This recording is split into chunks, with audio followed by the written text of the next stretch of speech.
మీ అందరికీ ప్రభువైన యేసుక్రీస్తు నామములో హృదయపూర్వక వందనాలు తెలియజేస్తూ ఉన్నాను. దేవుని దయను బట్టి మళ్ళీ మనంతా కలిసి ఇలా దేవుని ఆరాధించుకోవడానికి దేవుడు అవకాశం ఇచ్చాడు. ఇంకా ఎవరైనా వస్తూ ఉంటే ఎక్కడన్నా ఖాళీ ఆ గ్యాప్ బాక్స్ ఏదైతే ఉందో ఆ బాక్స్లో కూర్చునేటట్టు చూడండి. ఒకవేళ ఎక్కడ ఖాళీ లేకపోతే వెనక పక్క టెంట్స్ వేయటం జరిగింది. ఎంట్రన్స్లో ఉన్నటువంటి పరిచారకులకు చెప్తున్నాను, దయచేసి ఒకరు చూడండి. ఇంకా ఎవరైనా ఆ బాక్సులకు మించి అదనంగా వస్తూ ఉంటే వాళ్ళని వెనక పక్కకు పంపించండి, లేదా ఆ ఎదురున్నటువంటి టెంట్లోనైనా కూర్చోబెట్టండి. లోపల గ్యాప్ ఉంటే కూర్చోబెట్టండి, గ్యాప్ లేకపోతే ఇంకా బయట లేదా వెనక పక్కకి పంపించడానికి ప్రయత్నం చేయండి. దేవుని వాక్యంలోకి వెళదాం. నిర్గమాకాండం 3వ అధ్యాయం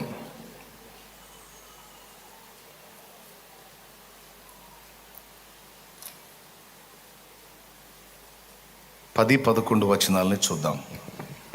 కాగా రమ్ము, నిన్ను ఫరో ఎద్దుకు పంపెదను, ఇశ్రాయేలులైన నా ప్రజలను నీవు ఐగుప్తులో నుండి తోడుకొని పోవలనను.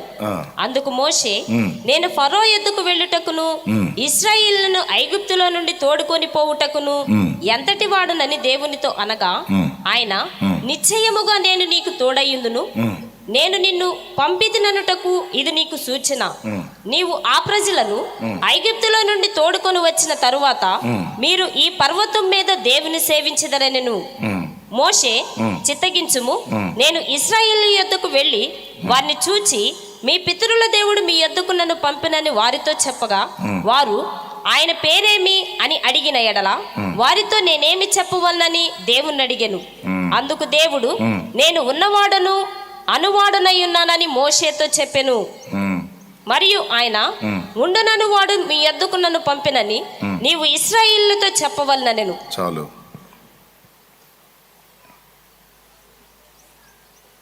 నాలుగవ అధ్యాయము 10వ వచనం చూడు. అప్పుడు మోషే, ప్రభువా, ఇంతకు మునుపైనను నీవు నీ దాసునితో మాట్లాడినప్పటి నుండి అయినను నేను మాట నేర్పరిని కాను. నేను నోటి మాంద్యము నాలుక మాంద్యము గలవాడనని యెహోవాతో చెప్పగా, యెహోవా, మానవులకు నోరిచ్చిన వాడెవడు? మోగవానినే గాని, చెవిటివానినే గాని, దృష్టి గలవానినే గాని, గుడ్డివానినే గాని పుట్టించిన వాడెవడు? యెహోవానైనా నేనే గదా.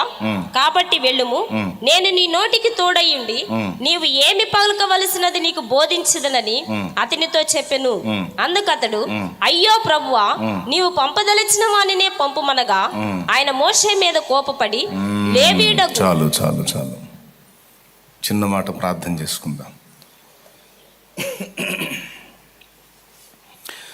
ప్రేమ కలిగిన పరిశుద్ధ తండ్రి, నీకు వందనాలు. నీ దయతో మమ్మల్ని అందరిని ఇలాగా సమకూర్చి మేమంతా కలిసి నిన్ను ఆరాధించుకోవడానికి, సేవించుకోవడానికి మాకు ఇచ్చిన మంచి టైం కొరకు వందనాలు. రెండో మారు రేగిన ఈ తెగుల్లో అనేక మంది లోకాన్ని విడిచి నీ వద్దకు వచ్చారు. మమ్మల్ని అయితే ఇంకా సజీవుల లెక్కలో ఉంచి ఈ భూమి మీద జీవించే సజీవుల లెక్కలో ఉంచి మేము ఇంకా నీ సేవ చేయడానికి, నీ చిత్తము నెరవేర్చడానికి మాకు టైం ఇచ్చినందుకు వందనాలు. నా ప్రభువా, కరుణించండి.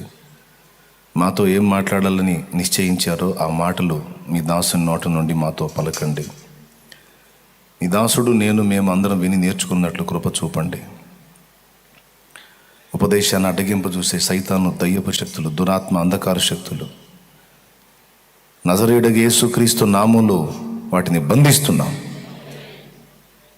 నీ పరిశుద్ధాత్మ వశంలో నీ దాసును ఉంచండి. నీ శిలువ రక్తము చేత బాగుగా కడిగి పరిశుద్ధపరచండి. నీ కృప మీద ఆధారపడి నీ రక్తమును ఆశ్రయించి వచ్చి ఉండగా దయతో నీ దాసుని జ్ఞాపకం చేసుకొని వాడుకోమని యేసుక్రీస్తు నామమున ప్రార్థించి వేడుచున్నాం తండ్రి. ఆమేన్, ఆమేన్. ప్రభునందు ప్రియులారా, మనం చదువుకున్న ఈ భాగం 2-3 భాగాలు నేను చదివించాను. ఈ 2-3 భాగాల్లో జరిగిన విషయం మీకు దాదాపు తెలుసు. ఇశ్రాయేలు జనాంగాన్ని బానిస బంధకాల్లోంచి బయటికి తీసుకొని రావటానికి మోషేను దేవుడు ఏర్పరచుకొని ఆయన్ని పిలుస్తున్న పిలుపది. ప్రజల్ని బంధకాల్లోంచి బయటికి తీసుకొని రావటానికి నీ విషయంలో నాకు సంకల్పం ఉంది, నీ పట్ల నా ప్రణాళిక ఉంది, కాబట్టి నిన్ను పంపుతాను, నువ్వు వెళ్ళి వాళ్ళని బయటికి తీసుకొస్తావు, కాబట్టి బయలుదేరు అంటే మోషే చాలా పర్యాయాలు అడ్డు చెప్తాడు. ఓసారి అంటాడు, ఆ ప్రజలు వాళ్ళ దగ్గరికి వెళ్ళడానికి, ఫరో దగ్గరికి వెళ్ళడానికి నేను ఏ పాటి వాడినాయా అంటాడు. మరోసారి అంటాడు, దేవుడు మీ యొద్దకు నన్ను పంపాడంటే ఏ దేవుడు, లేకపోతే ఎవరు ఆయన పేరేంటని అడుగుతారు. ఎందుకంటే వారి పితరుల దేవుడు వారికి తెలిసి ఉండవచ్చు, గనుక నేను వెళ్ళి దేవుడు పంపాడంటే ఎవరు, ఆయన పేరేంటి అని అడుగుతారు. ఏం చెప్పాలి అని. తర్వాత ఇంకా మరికొన్ని రీతుల, నేను అంత మాట నేర్పని కాదయ్యా, ఫరో దగ్గరికి వెళ్ళి వాళ్ళ గురించి మాట్లాడాలంటే మరి మాటల్లో సామర్థ్యం ఉండాలి, ఎట్లా పడితే అట్లా మాట్లాడితే వాడు దెబ్బతీసే అవకాశం ఉంటుంది అని. తర్వాత నేను నీకు తోడై ఉంటాను, నీ నోటికి తోడై ఉంటాను అని దేవుడు మాట్లాడితే చివరిలో, అయ్యో ప్రభువా, నీవు పంపదలిచిన వాన్నే పంపు అంటే అర్థం ఏంటి? నేను పోనయ్యా, పోవటం నాకు ఇష్టం లేదు అన్నట్టు స్పందిస్తున్నాడు. అప్పుడు దేవుడు మోషే మీద కోపపడి అన్నాడు.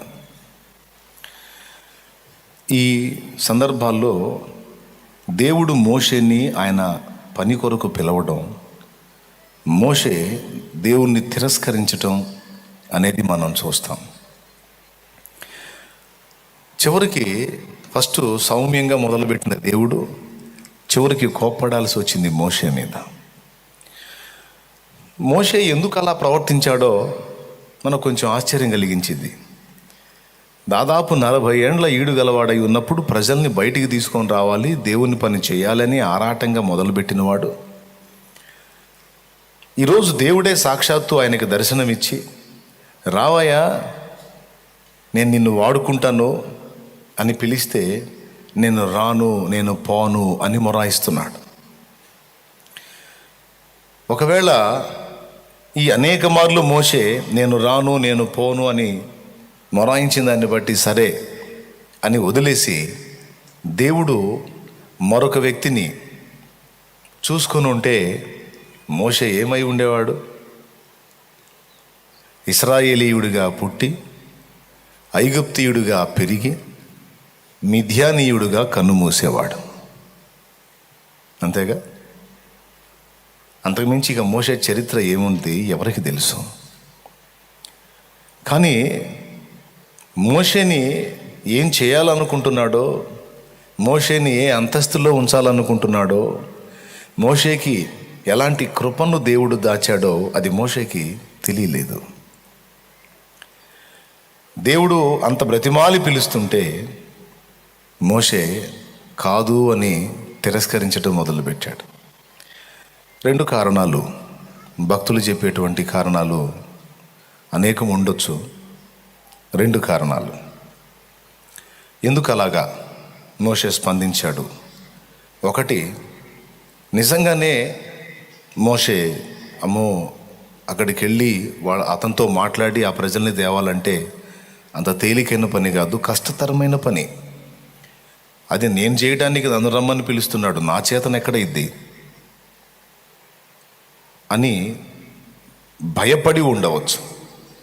ఎందుకంటే 40 ఏళ్ళప్పుడు ఉండే స్పీడు 80 ఏళ్ళకు ఉండదు కదా. కొద్దిగా ఫోర్స్ తగ్గింది, మనిషి కొంచెం విరిగి నలిగిన అనుభవంలోకి వచ్చేసాడు. ఒకప్పుడు తన సామర్థ్యం మీద తనకు బాగా నమ్మకం ఉండింది, తన బలం మీద, తన మాట మీద, తన జ్ఞానం మీద, తన సామర్థ్యతల మీద తనకు నమ్మకం ఉండింది. అందుకే అప్పుడు ట్రై చేశాడు, కానీ అది నిష్ప్రయోజనం అయిపోయింది. ఆ మానవ సంబంధమైన సామర్థ్యాల వల్ల దేవుని పని జరగకపోగా జరగాల్సిన పనికి అవరోధం ఏర్పడింది. జరగాల్సిన దేవుని పనికి తన సొంత సామర్థ్యతలను జోడించినందున అది ఆటంకపరచబడింది. అక్కడి నుంచి పక్కకు తీసుకొచ్చి అనేక సంవత్సరాలు, దాదాపు 40 సంవత్సరాలు ఆయన్ని వట్టివానిగా చేయాల్సి వచ్చింది అనుకుందాం. ఈ 40 సంవత్సరాలు కాలం గడిచేసరికి మొత్తం 80 వచ్చినాయి. ఈ 80 ఏళ్లలో మరి ఆయన ఐగుప్తులో నేర్చుకున్న సకల విద్యలు కావచ్చు, వాటి తాలూకు సామర్థ్యతలు కావచ్చు, అన్నీ అయిపోయి మామగారింటి కాడ ఏదో ఊడిగం చేసేవాళ్ళగా మారిపోయాడు. గొర్రెలు గాయటం తప్ప ఇంకా వేరేమీ చేయలేదు మోషే. పొద్దున్న లేవటం, ఆ మందం తోలుకొని పోవటం, సాయంత్రం దాకా మేపుకోవటం, తిరిగి రావటం, ఇదే డ్యూటీ. డైలీ ఒక యంత్రం లాగా మందని అడవికి తోలుకొని పోవటం, మేపటం, తీసుకొని రావటం. ఎన్ని రకాలుగా ఆలోచనలు వచ్చి ఉంటాయో, ఎట్లా ఉండాల్సిన వాడిని ఎలాగైపోయాను, ఏదో చేద్దాం అనుకున్న వాడిని ఏదో అయిపోయాను, ఏదో అనుకుంటే ఏదో అయిపోయింది. ఇంకా ఆయన బహుశా అంతా భ్రాంతి అని పాట పాడుకుని ఉండొచ్చు. చివరికి 1 సంవత్సరం, 2, 3, 4, 40 ఏళ్ళు ఆశలన్నీ ఉడిగిపోయినాయి. ఇంకా లేదులే అవకాశం అనుకున్నాడు. కానీ ఊహించని రీతిలో దేవదర్శనం పొందాడు. డైరెక్ట్గా దేవుడే అతన్ని దర్శించి పిలవటం మొదలుపెట్టాడు. మరి ఇప్పుడు పిలుస్తున్నాడు, ఇంకేం పనికి వస్తాను నేను అని తన బలహీనతను బట్టి, తన అసమర్థతను బట్టి భయపడి వెనకడుగు వేసి ఉండొచ్చు. నంబర్ 1. నంబర్ 2, ఇలా పదే పదే దేవుణ్ణి ప్రశ్నించడం ద్వారా, దేవుణ్ణి విసిగించినట్టు మాట్లాడటం ద్వారా, ప్రతిసారి అలా మాట్లాడి దేవుని దగ్గర నుండి ఒక వాగ్దానాన్ని పొందుకుంటున్నాడు. ఇది కూడా అయి ఉండవచ్చు. దేవునికి మహిమ కలుగునుగాక. మీరు కావాలంటే చూడండి, ఈయన అడుగుతాడు. ఆయన అడిగిన ప్రతిసారి, ఫస్ట్ సారి అంత అలాంటి గొప్పవాడి దగ్గరికి వెళ్ళడానికి, ఆ ఫరో అంతటి వాడి దగ్గరికి వెళ్ళి మాట్లాడడానికి నేను ఏ పాటి వాడను అంటే, నేను నీకు తోడై ఉంటాను అన్న. ఆ ప్రజలు ఆయన పేరు ఏంటంటే, నేను ఉన్నవాడను అనువాడనై ఉన్నానని చెప్పండి, చెప్పు అంటాడు. మీ ఇద్దరు మోషే అహరోను వెళ్తారు కదా, మీరు ఇలా చెప్పాలి. తర్వాత నాకు నోటి మాంద్యం ఉంది అంటే, అసలు నన్ను మనిషికి నోరిచ్చినోడు కూడా నేనే కదా, కాబట్టి నేను నీ నోటికి తోడై ఉంటాను. అట్లాగా ఈ ప్రజలు, వాళ్ళు గడ్డు ప్రజలు, వాళ్ళు కష్టం వాళ్ళని తీసుకురావాలంటే, ఇంకా నేను నీకు సామర్థ్యం ఇస్తాను, నీకు శక్తిని ఇస్తాను అని ఈయన అడ్డు చెప్పిన ప్రతిసారి దేవుడు తన బాహుబలం చూపిస్తానని వాగ్దానం చేశాడు. హల్లెలూయా, హల్లెలూయా. ప్రియులారా, ప్రతి మనుషుని పట్ల దేవునికి ఒక ప్రణాళిక ఉంటుంది. అసలు నా పట్ల దేవునికి ఏ ఉద్దేశం లేకుండా నేను అనవసరంగా సృష్టించబడ్డాను అని చెప్పుకోవటానికి ఒక్క మనిషి కూడా లేడు. ఎంతమందినైతే భూమి మీద దేవుడు ఉనికిలోకి రానిచ్చాడో వాళ్ళందరి విషయంలో దేవునికి ఒక సంకల్పం, ప్రణాళిక ఉన్నాయి. వాటిని గుర్తుపట్టి ఆ ప్రణాళికను నెరవేర్చేవారు కొందరు, వాటిని లక్ష్య పెట్టకుండా జీవితాన్ని వ్యర్థపుచ్చుకునేవారు మరికొందరు. మీరు ఏ తరగతికి చెందినవారో మిమ్మల్ని మీరే పరిశీలించుకోండి. మళ్ళీ చెప్తున్నాను, నువ్వు స్త్రీవైనా, పురుషుడివైనా, చిన్నవైనా, పెద్దవైనా, నీ పట్ల స్పష్టంగా, నీ పట్ల దేవునికి కొన్ని ప్రణాళికలు ఉన్నాయి, కొన్ని సంకల్పాలు ఉన్నాయి, కొన్ని ఉద్దేశాలు ఉన్నాయి. అవి నువ్వు నెరవేర్చాలని ఆయన ఆశపడుతున్నాడు. ఆయనతో కలిసి జత పని వాడవై, జత పని కత్తెవై నువ్వు జీవించాలని దేవుడు ఆరాటపడుతున్నాడు. ఉయ్యాల తొట్టిలో నువ్వు ఉన్నప్పుడే, ఎప్పుడు పసికందుగా తల్లి గర్భంలో పిండంగా ఉన్నప్పుడు మాత్రమే కదా, ఉయ్యాల తొట్టిలో మనం ఉన్నప్పుడే. ఓ భక్తుడు అన్నాడు,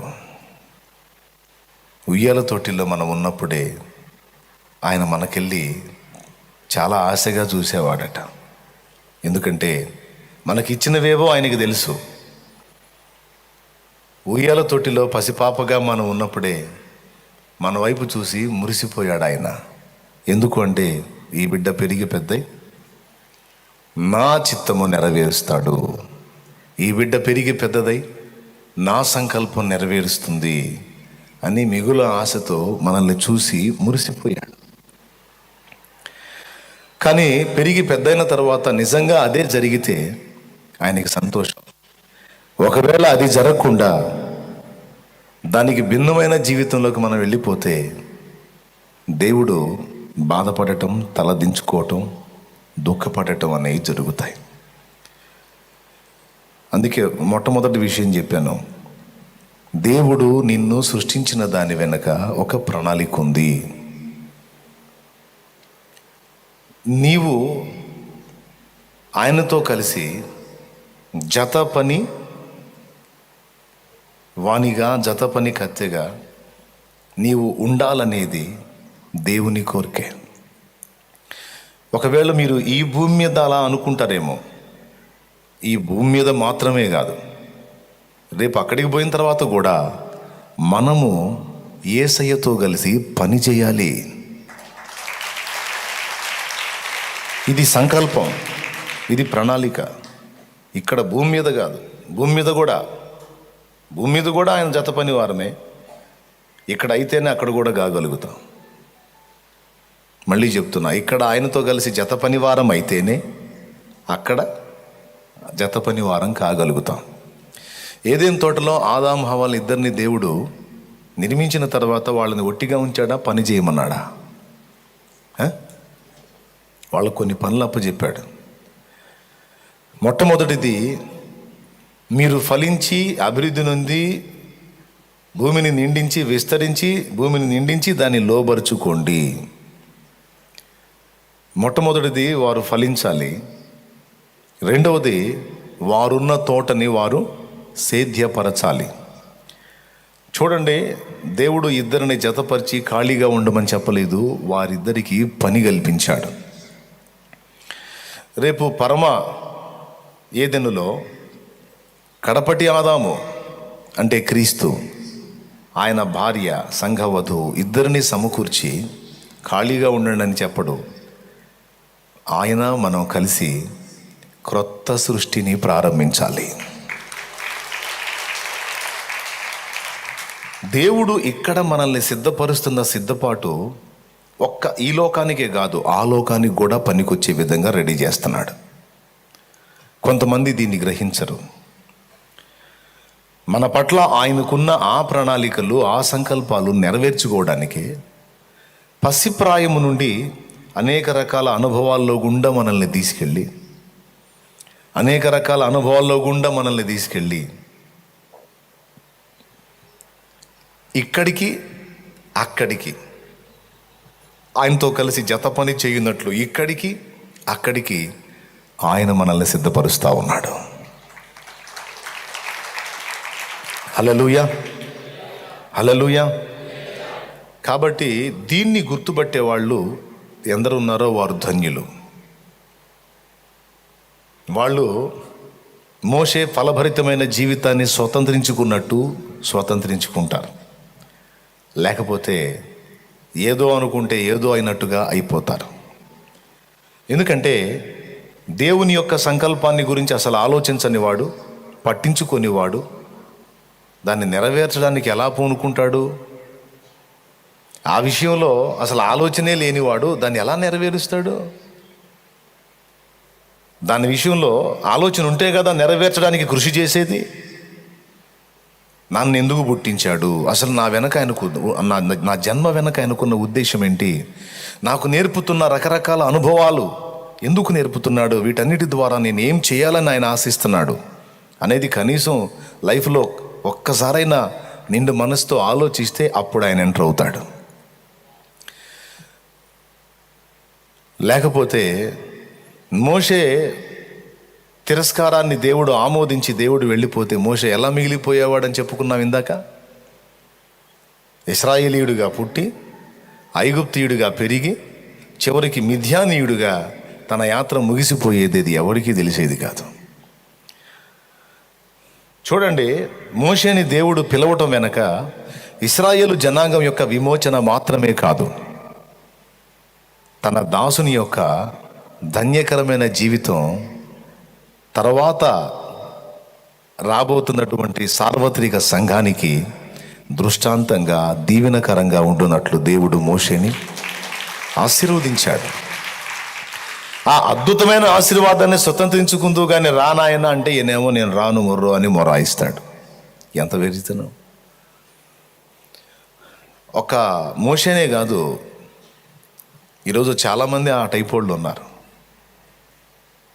రా, నిన్ను ఇలా నేను చేయాలనుకుంటున్నాను అని నీ ముందుకు దేవుడు ఆయన ఉద్దేశాలు తీసుకొస్తే, నీకు ప్రత్యక్షతలు ఇస్తే, నీకు దర్శనం ఇస్తే, వాటన్నిటినీ పక్కన పెట్టేసి తినుట, త్రాగుట, సుఖించుట, సంపాదించుట, అనుభవించుట, ఆనందించుట అనే పరిస్థితుల్లోకి వెళ్ళిపోతున్నారు. జీవితంలో ఉన్నదంతా అదేనా? మన కోసం మనం బతకటమేనా చెలేమా? అదేనా బతుకంతా? ఆయన కోసం బ్రతకాలి, ఆయన పిల్లల కోసం బ్రతకాలి. మనం ప్రతి మనిషిని మరో మనిషి ప్రయోజనం కోసమే దేవుడు సృష్టించాడు. గట్టిగా స్తోత్రం చెప్పండి. ప్రతి మనిషిని మరో మనిషి ప్రయోజనం కోసమే సృష్టించాడు. మనకు కలిగే సంతోషాలు ఇతరుల ప్రయోజనం కోసమే, మనకు కలిగే నష్టాలు, కష్టాలు కూడా ఇతరుల ప్రయోజనం కోసమే. మళ్ళీ చెప్తున్నా, మనకు కలిగే సంతోషాలు ఇతరుల ప్రయోజనం కోసమే, మనకు కలిగే కష్టాలు, నష్టాలు కూడా ఇతరుల ప్రయోజనం కోసమే. సంతోషం అంటే అనుకోవచ్చు, మనం హ్యాపీగా ఉండి, సమృద్ధిగా ఉండి, సంపన్న స్థితిలో ఉంటే ఇతరులకు హెల్ప్ చేస్తాం, ఇతరులను ఆదుకుంటాం. ఇది నిజంగా ఇతరులకు ప్రయోజనకరమే. మన సమస్యలు, మన దుఃఖాలు, మన బాధలు, మన వేదనలు ఇతరులకు ఎట్లా ప్రయోజనకరంగా మారతాయి? అది మారుస్తాడు ఆయన. నేను చెప్తున్నా, నీకు ఏదొచ్చినా, ఆనందం వచ్చినా, కష్టం వచ్చినా, లాభం వచ్చినా, నష్టం వచ్చినా, మేలు కలిగినా, కీడు కలిగినా, ఖచ్చితంగా దాని వెనక ఇతరుల ప్రయోజనాన్ని దేవుడు దాచిపెట్టాడు. ఖచ్చితంగా. దీనికి ఒక అద్భుతమైన సాక్ష్యం గతంలో చెప్పాను, మీకు గుర్తుందో లేదో. లూయిస్ బ్రెయిలీ 2 కళ్ళు బాగానే ఉన్నాయి, కానీ ఊహించని రీతిలో 2 కళ్ళు పోయాయి. పుట్టుకతో గుడ్డివాడు కాదు, కానీ మధ్యలో కళ్ళు పోయినాయి. బాలుడుగా ఉన్నప్పుడే అంధుడైపోయాడు, ఏం కనపడదు. కానీ ఎందుకు నాకు ఈ అంధత్వం వచ్చింది, ఎందుకు నేను ఇలా గుడ్డివాడుగా పుట్టాను అని నిరాశ ఊబిలోకి కొంతకాలం వెళ్ళినా తర్వాత మరి ఆయన ఏ విధంగా ఆలోచించాడో ఆ నిరాశ ఊబిలోంచి బయటకు వచ్చి, నేను పడిన ఈ బాధ మిగిలిన వాళ్ళు పడకుండా ఉండాలంటే నాలాంటి అంధులైన వాళ్ళకి ఏదన్నా నేను దారి చూపించాలి అని తనకు కలిగిన ఆ నష్టాన్ని, తనకు కలిగిన ఆ అంధత్వాన్ని దృష్టిలో పెట్టుకొని, తనలాగా ఎంతమంది బాధపడుతున్నారో గ్రహింపులో పెట్టుకొని, వాళ్ళందరి చదువు కోసం ఆయన కనుగొన్నదే బ్రెయిలీ లిపి. ఈరోజు కళ్ళు లేని అంధులు కోట్లాది మంది, వందలు, వేలు, లక్షలు కాదు, కోట్లాది మంది అంధులు చదువుతున్నారు. అన్నీ బాగున్న మనలాగా వారు బ్రతకగలుగుతున్నారు, వారు అన్నీ చేయగలుగుతున్నారు. మనకంటే ఉన్నతంగా వారు చదివి, మనకంటే జ్ఞానవంతులుగా, తలాంతులుగా వారుగా వారు వర్ధిల్లుతున్నారు, వాడబడుతున్నారు. కారణం ఏంటో తెలుసా? ఎలా అది సాధ్యమైందో తెలుసా? ఒక ఆరోగ్యవంతుడైనటువంటి బాలుడికి ఒక ఘోరమైన నష్టము కలుగుట వలన. దేవునికి స్తోత్రం కలుగును గాక. గట్టిగా చెప్పండి. ఒక ఆరోగ్యవంతుడైన బాలునికి ఘోరమైన నష్టం. సర్వేంద్రియానాం నయనం ప్రధానం అన్నారు. శరీరంలో ఉన్న ఇంద్రియాలన్నిటిలోనికి కళ్ళు చాలా ప్రధానమైనవి అని. ఆ కళ్ళే పోయినప్పుడు లోకమే చీకటి. కానీ అతనికి అలాంటి పరిస్థితి ఎందుకు వచ్చింది అంటే, అనేక మందికి అతడు వెలుగుగా మారడానికి వచ్చింది. మీకు స్క్రీన్ మీద కనిపిస్తుంది ఆయన ఫోటో మరియు ఆయన కనుగొన్న లిపి. దాన్నే బ్రెయిలీ లిపి అంటారు. ఏ అంటే అదిగో ఆ చుక్కలు ఉన్నాయి చూడండి, అవి వాస్తవంగా బెజ్జాలు అన్నమాట. చేతి స్పర్శతో అట్లా దాన్ని టచ్ చేశారంటే, వాళ్ళు కళ్ళు లేని వాళ్ళు దాన్ని అట్లా తాకారంటే అది ఏ అని గుర్తుపడతారు. చుక్కల లెక్క అన్నమాట, చుక్కల సైజు మరియు లెక్క, వాటి విధానం, అవి ఉండే తీరు. చిన్న చుక్క ఏ మూలలో ఉంది, పెద్ద చుక్క ఏ ప్లేస్లో ఉంది, మూడో చుక్క ఏ ప్లేస్లో ఉంది, ఇవన్నీ అట్ట స్పర్శ జ్ఞానం ద్వారా టచ్ చేయగానే వెంటనే అక్షరం ఏందో అర్థమైపోతుంది. అలా సాధన చేసి ఈరోజు కళ్ళు లేని అంధులు అనేక మంది గొప్ప చదువు చదివి జాబులు చేస్తున్నారు, ఒక ఉన్నత స్థితిలో ఉన్నారు. వారు వివాహాలు చేసుకొని కుటుంబాలు కలిగి అద్భుతంగా వర్ధిల్లుతున్నారు, మనకంటే బాగా. ఇప్పుడు చెప్పండి, బ్రెయిలీకి కలిగిన నష్టం సమాజంలోని అనేక మంది అంధులకు లాభంగా మారిందా లేదా? మారిందా లేదా? దేవునికి మహిమ కలుగునుగాక. ఇదే విధంగా దేవుడు మనల్ని పుట్టించాడు భూమి మీద. మనకు కలిగే ప్రతి లాభం, ప్రతి నష్టం వెనక ఇతరుల ప్రయోజనాన్ని తప్పకుండా దేవుడు దాచి ఉంచాడు. అదే ఆలోచిస్తాడు ఆయన. కాబట్టి అనవసరంగా మనల్ని దేవుడు చేయలేదు కనుక ఎవరికి వాళ్ళు యథార్థ హృదయంతో అసలు నా విషయంలో దేవునికి ఉన్నటువంటి ఆలోచన ఏంటి, దేవునికి ఉన్న ఉద్దేశం ఏంటి. ఇంకో మాట కూడా చెప్తాను. ఇప్పుడు ఒక తెగులు వచ్చింది. ఈ తెగులు వల్ల ఎంతోమంది కన్ను మూశారు, ప్రభు దగ్గరికి వెళ్ళిపోయారు. అట్లాగా ఒక వర్షపు జల్లు పడ్డట్టు అందరి మీద అలా కురిసింది.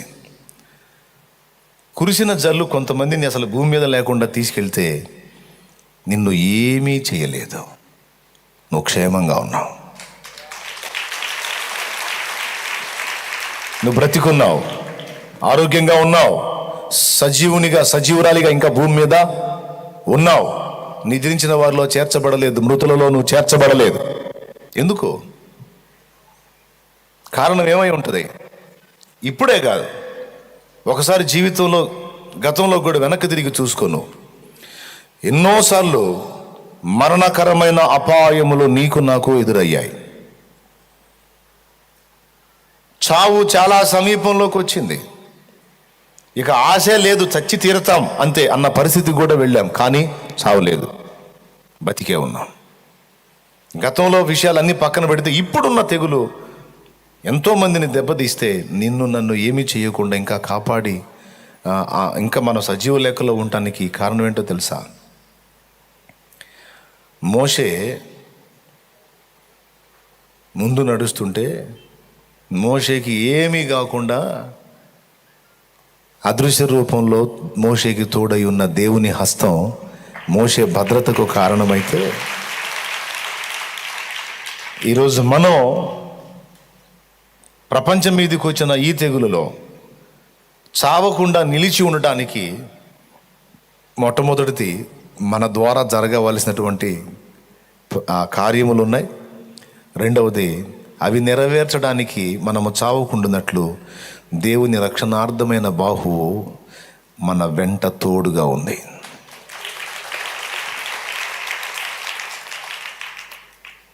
ఆయన బలమైన బాహువు మనకు తోడై ఉంది. అంటే మిగిలిన వాళ్ళకి లేదా అంటే వాళ్ళ నిర్ణయ కాలం సంపూర్తయింది, దేవుడు వాళ్ళని తీసుకున్నాడు. చిన్న ఏజ్ కానీ పెద్ద ఏజ్ కానీ ఏ వయసు కానీ ఏ వ్యక్తి కానీ, మేల్ అండ్ ఫీమేల్, స్త్రీ కానీ పురుషుడు కానీ ఎవరైనా కానీ ఆయన ప్రణాళిక కంప్లీట్ అయినటువంటి వ్యక్తులు ఇంకొచ్చేసేయండి అంటాడు. కానీ నిన్ను నన్ను పిలవలా అంటే ఇంకా మనకు అవకాశం ఇచ్చాడు, మనం ఆలోచిస్తామని ఇంకా మనకి ఛాన్స్ ఇచ్చాడు. ఈ ఆలోచన చెయ్యకుండా కొంతమంది అమ్మాయ కొంతమంది పోయినా నేను బతికున్నాను కాబట్టి కుటుంబాన్ని జాగ్రత్త చేసుకోవాలి, ఇంకా అది చేయాలి ఇది చేయాలి అలా చేయాలి ఎలా చేయాలి, ఇల్లు కంప్లీట్ చేయాలి, బిల్డింగ్ కంప్లీట్ చేయాలి, ఇంకా అని ఈ ఈ ఈ సంవత్సరం కాకపోతే ఈసారి సంవత్సరానికైనా ఇంకో స్టేర్ వేయాలి, పక్క ఎకరం కొనాలి, పక్క స్థలం కొనాలి, ఇది కొనాలి, అది కొనాలి. ఈ చెత్త అంతా తలకాయలో నింపుకొని ఈసారన్నా ప్రమోషన్ కొట్టేయాలి, ఈసారన్నా పై తరగతికి వెళ్ళాలి, ఈసారైనా పై క్లాస్కి వెళ్ళాలి, ఈసారైనా పై స్థాయి జాబ్ కొట్టేసేయాలి. అవసరమే, ఇవన్నీ కాదని నేను అనట్లేదులే, కానీ వాటితో పాటు అసలు వీటి కోసమే నన్ను బతకనిచ్చాడా అని ఒక ఆలోచన చేయాలి కదా. బాబు పోయినేడు కొనలేదురా పొలం, ఈ ఏడు కొన్నయ్యా అని బతకనిచ్చాడా? పోయినేడు పెళ్లి చేసుకోలేదురా, ఈ ఏడు పెళ్లి చేసుకోయ్యా అని బతకనిచ్చాడా? పోయినేడు ఒక స్టేరుతోనే ఆపావురా, అయ్యా ఈ ఏడు 2 స్టేర్లు వేయ్యా అని ఆపాడా? ఎందుకు ఆపాడు? పోయిన సంవత్సరం పిల్లలు పుట్టలేదమ్మా, ఈ సంవత్సరం ఒక బిడ్డను కన్నమ్మా అని ఆపాడా? అసలు ఎందుకు ఆపాడు? ఏంటి? నాతో పాటు ఉన్న వాళ్ళు, నా తోటి వాళ్ళు, నా ప్రక్క వాళ్ళు, నా ఇరుగువారు, నా పొరుగువారు ఆవిరిలాగా మాయమైపోయారు. నేను ఇంకా ఎందుకు బతుకున్నాను?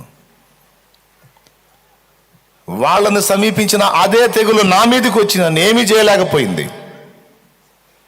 ఎంతోమంది ప్రాణాలు తీసిన అదే తెగులు నన్ను ఏమీ చేయకుండా వెళ్ళిపోయింది. కారణం, లోకాన్ని బాగా అనుభవించి కులకమనే ఉంచాడు దేవుడు నన్ను. బాయ్ ఎందుకు ఉంచాడు? ఏం చేయాలని ఉంచాడు? ఏంటి నాయనా అని ఒక ప్రశ్న నువ్వు నీ మదిలో నువ్వు కలిగి ఉంటే, ఆ తర్వాత నువ్వు ఏం చేయాలో నీ ముందుకు అది తీసుకొస్తాడు ఆయన.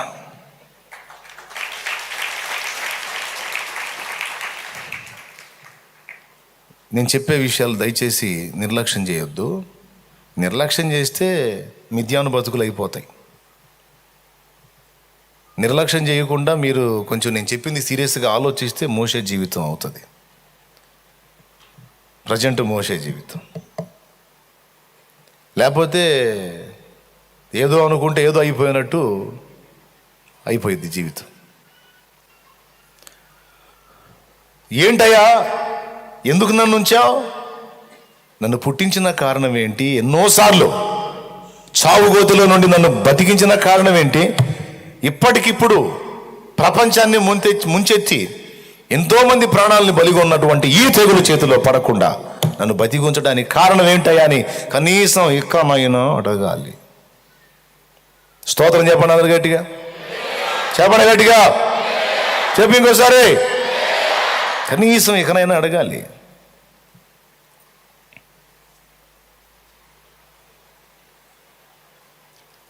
ఆ ప్రశ్న మన మనసులో ఉంటే మనం ఏం చెయ్యాలో అది మనం ముందుకు తెచ్చి ఒక భారము మనకు ఏర్పరుస్తాడు ఆయన. నేను చెబుతాను, గతంలో భారం కలిగి ఉండాలి, మనం భారం కలిగి ఉండాలి, భారం కలిగి ఉండాలి. నేను చెప్పనా, భారం నువ్వు తెచ్చుకుంటూ వచ్చేది కాదు. భారం నువ్వు తెచ్చుకుంటూ వచ్చేది కాదు. ఏదో ఒక విషయంలో ఒక భారము నీకు ఏర్పడినట్లు దేవుడే ఆ పరిస్థితులు నీ ముందుకు రప్పిస్తాడు. ఎప్పుడు రప్పిస్తాడు? ఈ ప్రశ్న నీలో తలెత్తినప్పుడు, ఎందు నిమిత్తము నన్ను పుట్టించావు, ఎందు నిమిత్తం నన్ను బతకనిస్తున్నావు, ఏమిటి నా పట్ల నీ ఉద్దేశం ఏమిటి అని యథార్థ హృదయంతో దేవుని నువ్వు అడగగలిగినప్పుడు, అప్పుడు నీకు ఆ విషయాన్ని ముందుకు తీసుకొస్తాడు. బహుశా బ్రేలి అడుగుంటాడు, దేవుడా, బాగా వినమ్మా, దేవుడా నన్ను ఎందుకు పుట్టించావు? ఈ చిరుప్రాయంలో నాకెందుకు ఈ కళ్ళు లేకుండా చేశావు? కళ్ళు లేకపోతే ఇంక నాకేం కనపడిద్ది? అంతా చీకటేగా, ఎప్పుడు చీకటే చూడాలా తండ్రి నేను? నన్ను ఎందుకు పుట్టించావు? నా జన్మకి అసలు కారణం ఏంటి అని అడుగున్నాడేమో.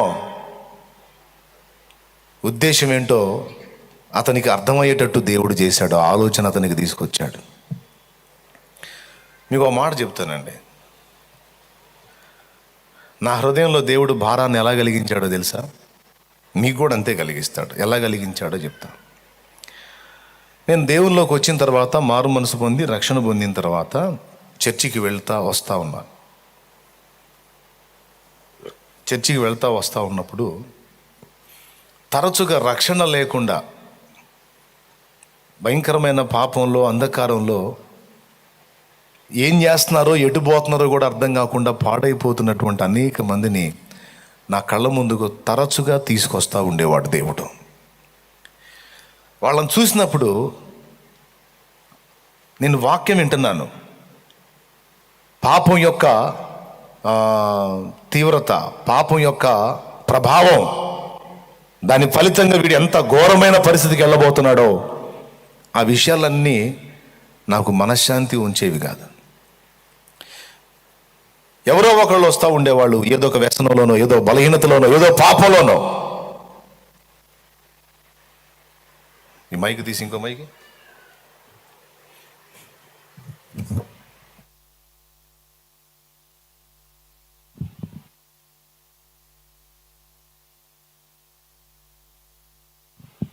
ప్రభువుకు స్తోత్రం కలుగును గాక. హల్లెలూయా. బాగా వినండి నాన్న. ఈ నశించిపోయే స్థితిలో ఉన్న వాళ్ళని నా ముందుకు తీసుకొస్తూ ఉంటాడు. రెండు చేశాడు నా ముందుకి, రెండు తెచ్చాడు. నా ఫ్రెండ్స్గా ఉన్నవాళ్ళు కానీ, నా కుటుంబ సభ్యులుగా ఉన్నవాళ్ళు కానీ, నేను ఎరిగిన వ్యక్తులుగా ఉన్నవాళ్ళు కానీ, వాళ్ళున్న లోపాయకారి జీవితం అంతా నాకు తెలిసి వచ్చేటట్టు ఆ విషయమై నేను బాధపడినట్లు దేవుడు నా ముందుకు పదే పదే రానిచ్చేవాడు. అయ్యో, వీళ్ళ ఆత్మలు ఏమైపోతాయి, వీళ్ళు ఏమైపోతారు, వీళ్ళు ఇంత భయంకరంగా బతుకుతున్నారు, వీళ్ళు నిజమైన దేవుణ్ణి తెలుసుకోవటం లేదు, అమ్మో నశించిపోతారేమో అని వాళ్ళ గురించి ఒక వేదన నాకు కలిగేటట్టు తరచుగా వాళ్ళ నా ముందుకు తెచ్చేవాడు. మొదటిది. రెండవది, ఆ నశించిపోతున్న ఆత్మల రక్షణ కోసం దేవుణ్ణి ఎరిగిన భక్తిపరులైన వాళ్ళు ఎంత త్యాగాలు చేశారో ఆ స్టోరీలు నాకు అందుబాటులోకి తెచ్చేవాడు. అర్థమైందా? జిమ్ ఎలియట్ స్టోరీ కావచ్చు, David Brainerd, David Livingstone, William Carey, Hudson Taylor. ఇండియాలోకి వచ్చేటప్పటికి మరికొంతమంది దైవజనులు, అదోనీరామ్ జడ్సన్, మేరీ స్లెస్సర్,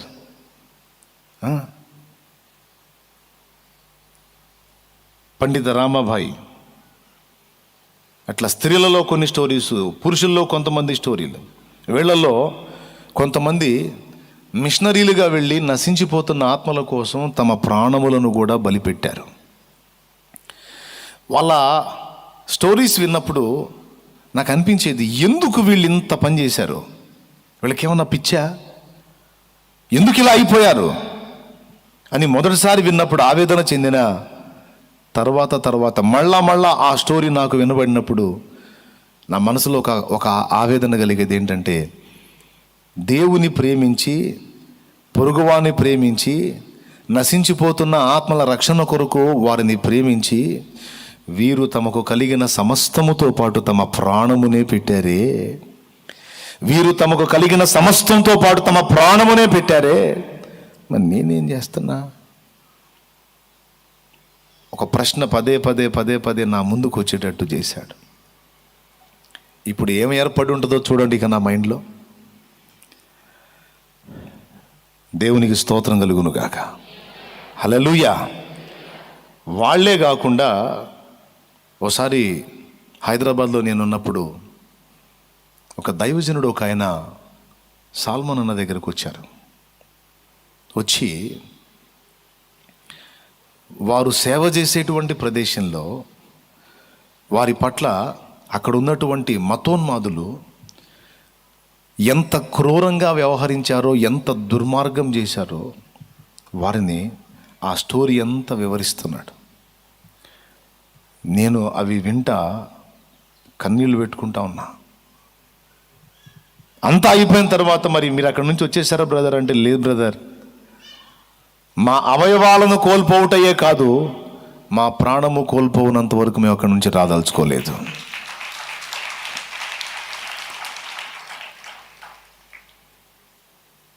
మతోన్మాదులు వారిని పట్టుకొని శరీర భాగములను తొలగించారు. కొన్ని శరీర భాగములను తొలగించి వారిని వికలాంగుల్ని చేసి వదిలారు. అలాంటి ఘోరమైన అవమానకరమైనటువంటి పనులు వాళ్ళకి జరిగిస్తే వాళ్ళు అంటున్న మాట ఏంటంటే, ఒక అవయవం 2 అవయవాలు కోల్పోవటం కాదు, టోటల్ ప్రాణమంతా కోల్పోయిన దాకా మేము కదలం. ఇలాంటివన్నీ నా చెవున వినబడేటట్టు చేశాడు, నేను వారిని చూచేటట్టు చేశాడు. ఎక్కడికి పోయినా, ఎక్కడ కూటంలో కూర్చున్నా, ఆత్మల కోసం వారు చేసిన త్యాగం, ఆత్మల కోసం వీరు చేసిన త్యాగం పదే పదే పదే పదే. 2, ఒకటేమో నశించిపోతున్న వాళ్ళని ముందుకు తీసుకొచ్చేవాడు. 2, అలాంటి వ్యక్తుల కోసం కొంతమంది భక్తులు చేసిన త్యాగాన్ని నా దృష్టికి తీసుకొచ్చేవాడు. దీన్ని బట్టి నా హృదయంలో ఒక భారమును ఏర్పరిచాడు ఆయన.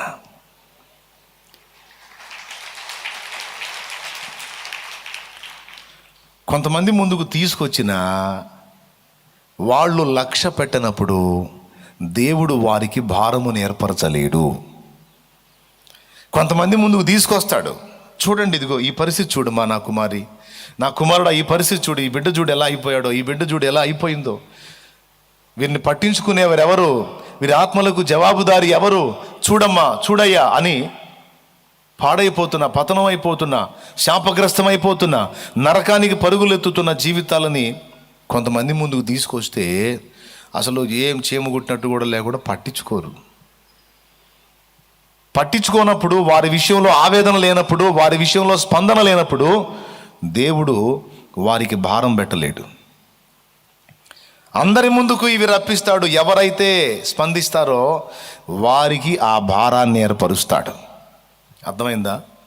స్తోత్రం చెప్పు, గట్టిగా చెప్పు.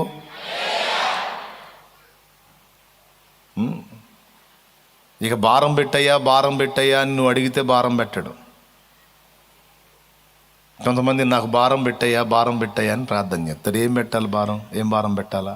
నెత్తిన ఒక ఇసుక బస్తా ఒకటి నెత్తినేసి భారం పెట్టాలా? ఏం భారం పెట్టాలా?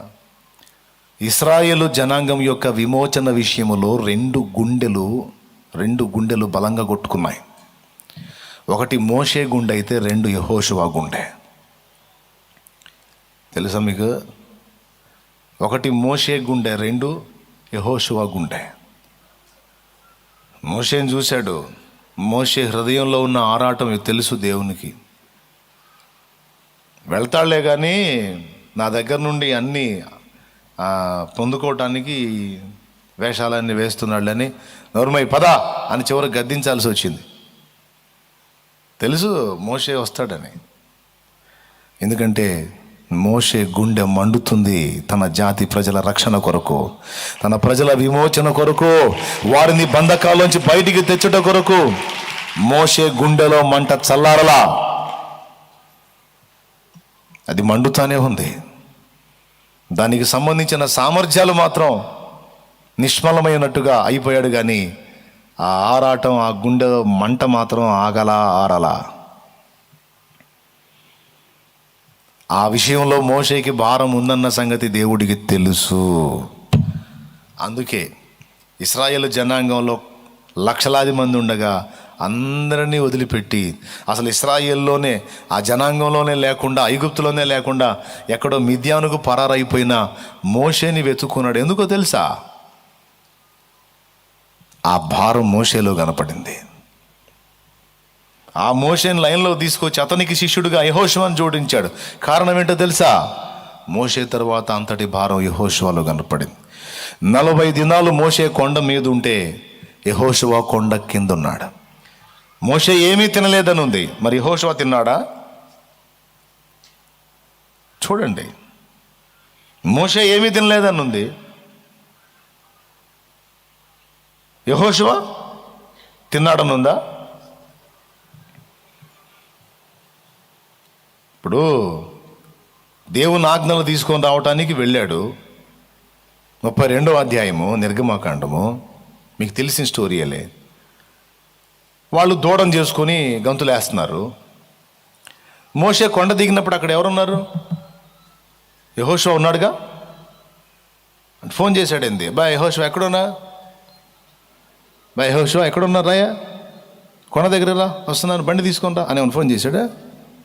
గుర్రాన్ని గాడిదని తీసుకొని రా అని ఏమైనా ఫోన్ చేశాడా? అది ఏడుంది? మోషే వెళ్తుంటే మోషే వెంటబడి వెళ్ళాడు. నువ్వు ఇక్కడే ఉన్నాయనా, నేను పైకి వెళ్తానని. మోషే పైకి వెళ్ళి దేవునితో మాట్లాడాడు 40 రోజులు. ఆయన అంటే దేవునితో మాట్లాడుతున్నాడు, ఆయనకు ఆకలి తప్పులు తెలియలేదు. పాప కొండ కింద నుండి గతింది 40 రోజులు ఉపవాసం కూటమే. దేవునికి స్తోత్రం కలుగును గాక. అహరోను ఉన్న దగ్గర యెహోషువ ఉన్నట్టయితే ఖచ్చితంగా ఇశ్రాయేలును ఎదిరించేవాడు, ఒప్పుకునేవాడు కాదు. కానీ అలాంటి యోధుడు మోషే దగ్గర ఉన్నాడు. అందుకే పాళెంలో ఏం జరుగుతుంది అంటే ఏదో యుద్ధం జరుగుతుంది అన్నాడు, ఏదో యుద్ధ వాతావరణం కనపడుతుంది అని యెహోషువ అన్నాడు. ఈ సంభాషణ జరిగినప్పుడు ఇద్దరు ఒక దగ్గర ఉన్నారా లేదా? ఎక్కడున్నారు ఇద్దరు కలిసి? పాళెంలో ఉన్నారా, పర్వతం దగ్గర ఉన్నారా? మోషే దేవునితో మాట్లాడి గుడారమును విడిచి వెళ్ళిపోతే నూను కుమారుడు ఆయన యెహోషువ అనే యవనతుడు గుడారము నుండి వెలుపలికి రాలేదు. చివరికి రెండవ లీడర్ ఎవరయ్యారండి? రెండవ లీడర్ ఎవరయ్యారు? మోషే కూడా చేయలేని పని యెహోషువ కంప్లీట్ చేశాడు. కోటు దేవుని మహిమ, చప్పట్లు కూడా దేవుని మహిమపరచాలి, స్పందించాలి. మోషే వల్ల సగం పని అయితే మిగతా సగం యెహోషువ కంప్లీట్ చేశాడు. ఏం బోల్డ్ ఎంతమంది ఉన్నారు, వాళ్ళకి ఎందుకు ఇవ్వాలి అవకాశం? లక్షలాది మంది ఉన్నారు, 6 లక్షల కాల్బలం అన్నారు కదా, ఎందుకు అంతమందిలో ఒకడు కూడా లేడు. యెహోషువ అంటోళ్ళు లేడు.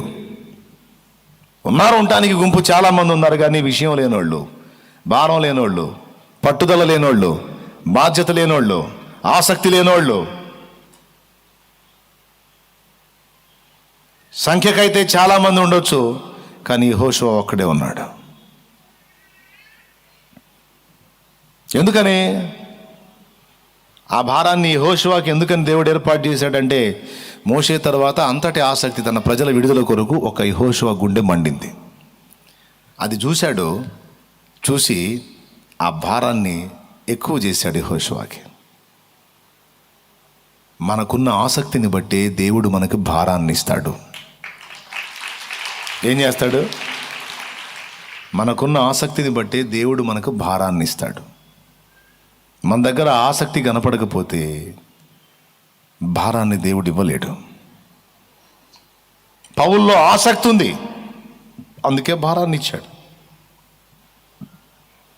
ప్రియులారా, దుర్బోధ విషయాన్ని ఎదిరించి సత్యం కోసం నిలబడటానికి మరొక పని చేశాడు దేవుడు. ఆ విషయంలో కూడా భారాన్ని కలిగించడానికి మళ్ళీ ఇంకో పని చేశాడు దేవుడు. ఇది నేను చెప్పే విషయం తేలికైంది కాదు, దేవుడు కదలికలు చెప్తున్నాను నేను. స్టార్టింగ్లో వాక్యం విషయంలో అంత ఆసక్తి ఉండేది కాదు నాకు. ఏదో వాక్యం చదవాలి కాబట్టి చదువుకునేవాడిని. పరిశోధనాత్మకంగా బైబిల్ చదవలేదు. ఏముందిలే, అర్థం కాకపోవటానికి తెలిగేగా, కాస్త కోస్త మన గ్రాంధికం కూడా వచ్చు, ఉచ్చారణ దోషం లేకుండా పలకగలుగుతాం, చదవగలుగుతాం, మాట్లాడగలుగుతాం, ప్రాబ్లం లేదు, చదివేసేయచ్చులే, ఏముంది బైబిల్ చదివేసేయచ్చులే అనుకున్నా. కాబట్టి బైబిల్ రీడింగ్ని అంత సీరియస్గా తీసుకోలేదు. పరిశోధనాత్మకంగా బైబిల్ చదవాలి, సత్యమును బోధించాలి, సత్యం పక్షంగా నిలబడాలి అనేది ఛాలెంజింగ్గా తీసుకోలేదు. స్టార్టింగ్లో లోకంలో అబద్ధమైన మార్గాన్ని విసర్జించి సత్యం కావాలని యేసు కోసం వచ్చాను. యేసయ్య దగ్గరకు వచ్చినాక అంతా సత్యమే కదా అనుకున్నా. ఇందులో కూడా విభిన్నమైన బోధలు ఉన్నాయి. ఇందులో కూడా రక్షణలోనికి వచ్చిన ఆత్మలను సైతం మళ్ళా చెరబట్టి అగ్నిగుండానికి తీసుకెళ్ళడానికి సాతాను తన దూతల్ని సేవకులు ముసుగేసి కొంతమంది దుర్బోధకుల రూపంలో రంగంలోకి దించాడన్న సంగతి తెలియదు. అంతా సత్యమే కదా అనుకున్నా, అంతా సత్యమే కదా. ఆ తర్వాత దేవుని పరిచర్యలోకి వచ్చే ముందు చెప్పాను కదా, నశించిపోతున్న ఆత్మలను చూపించాడు. తర్వాత వారి కోసం త్యాగం చేసిన భక్తుల్ని చూపించాడు. అలా చూపించి దేవుని కొరకు ఆత్మలను సంపాదించే విషయంలో నాకు ఆసక్తిని రేపి ఒక భారం ఇచ్చాడు.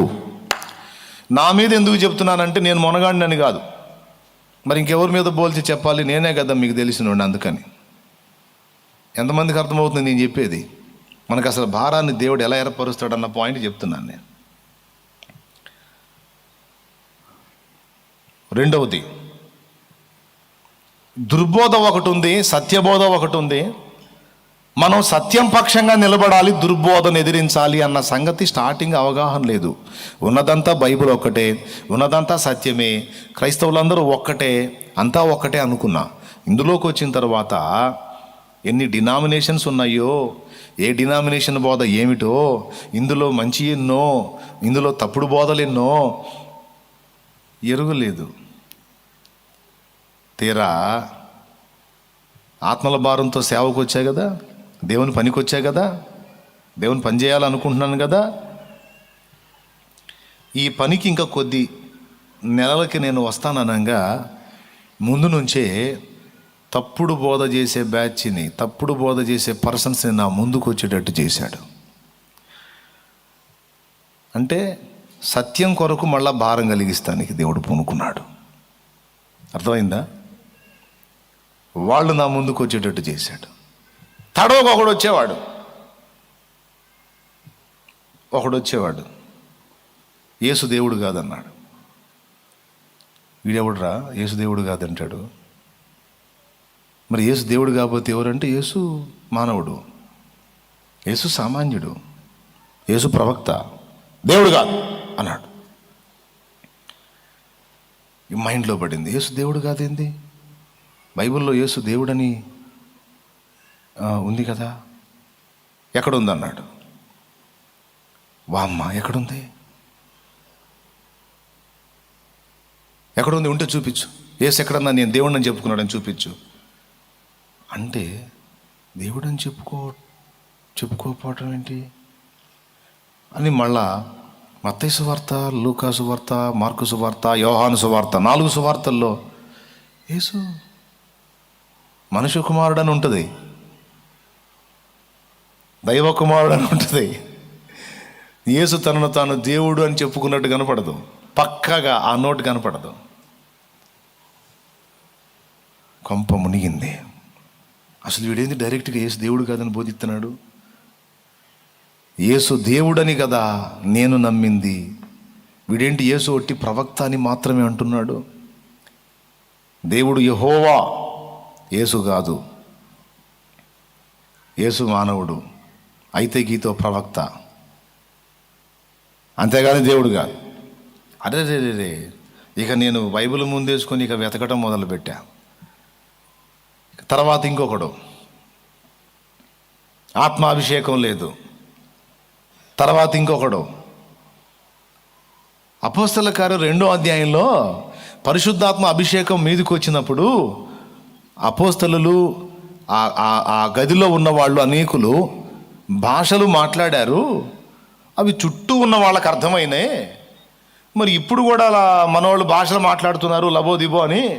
మరి ఇప్పుడు ఎందుకు అర్థం కావట్లా? ఆనాడు వాళ్ళు పలికిన భాషలు అర్థమైనాయి, ఈనాడు వీళ్ళు పలుకుతున్న భాషలు అర్థం కావట్లేదంటే అర్థం ఏంటి?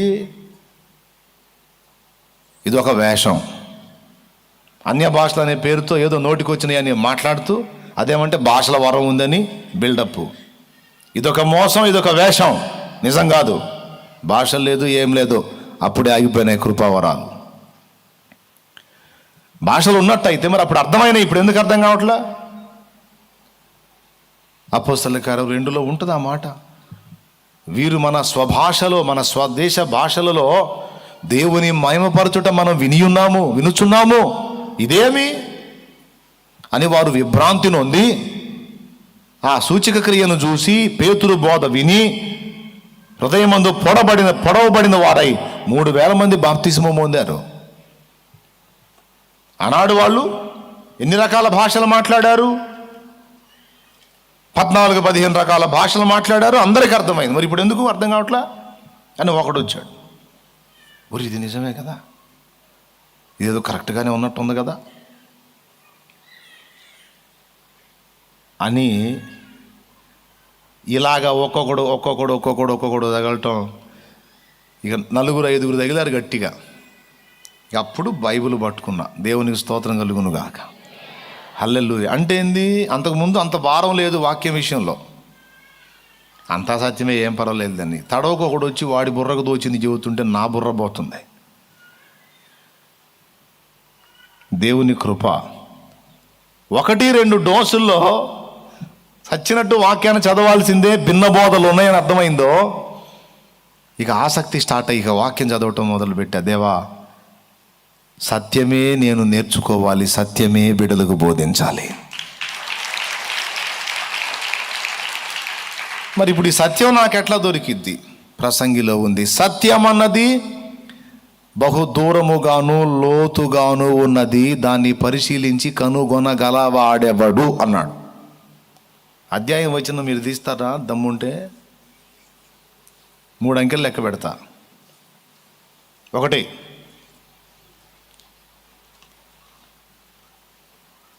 2, రైట్, 7వ అధ్యాయంలో ఉంటుంది 24వ వచనంలో. సత్యం అన్నది దూరముగాను బహులోతుగాను ఉన్నది, దాని పరిశీలన చేయగలిగిన వాడెవడు? అంటే సత్యాన్ని వెలికి తీయాలంటే ఖచ్చితంగా పరిశీలన చేయాలి. యెషయా గ్రంథంలో చెబుతాడు, యెహోవా వాక్యము కొంత ఇచ్చట కొంత అచ్చట మీకు లభిస్తుంది అని. కీర్తనలో 119, 160, 119వ కీర్తన 160 వచనం, నీ వాక్య సారాంశము సత్యము. చదువు. నీ వాక్య సారాంశము సత్యము. అది ఇక్కడేమన్నాడు ప్రసంగిలో 7:24లో, సత్యం అన్నది బహు లోతుగా, దూరముగా ఉన్నది, బహు లోతుగా ఉన్నది, దాన్ని పరిశీలన చేయగలవాడెవడు అన్నాడు. మరో చోట ఏమన్నాడు?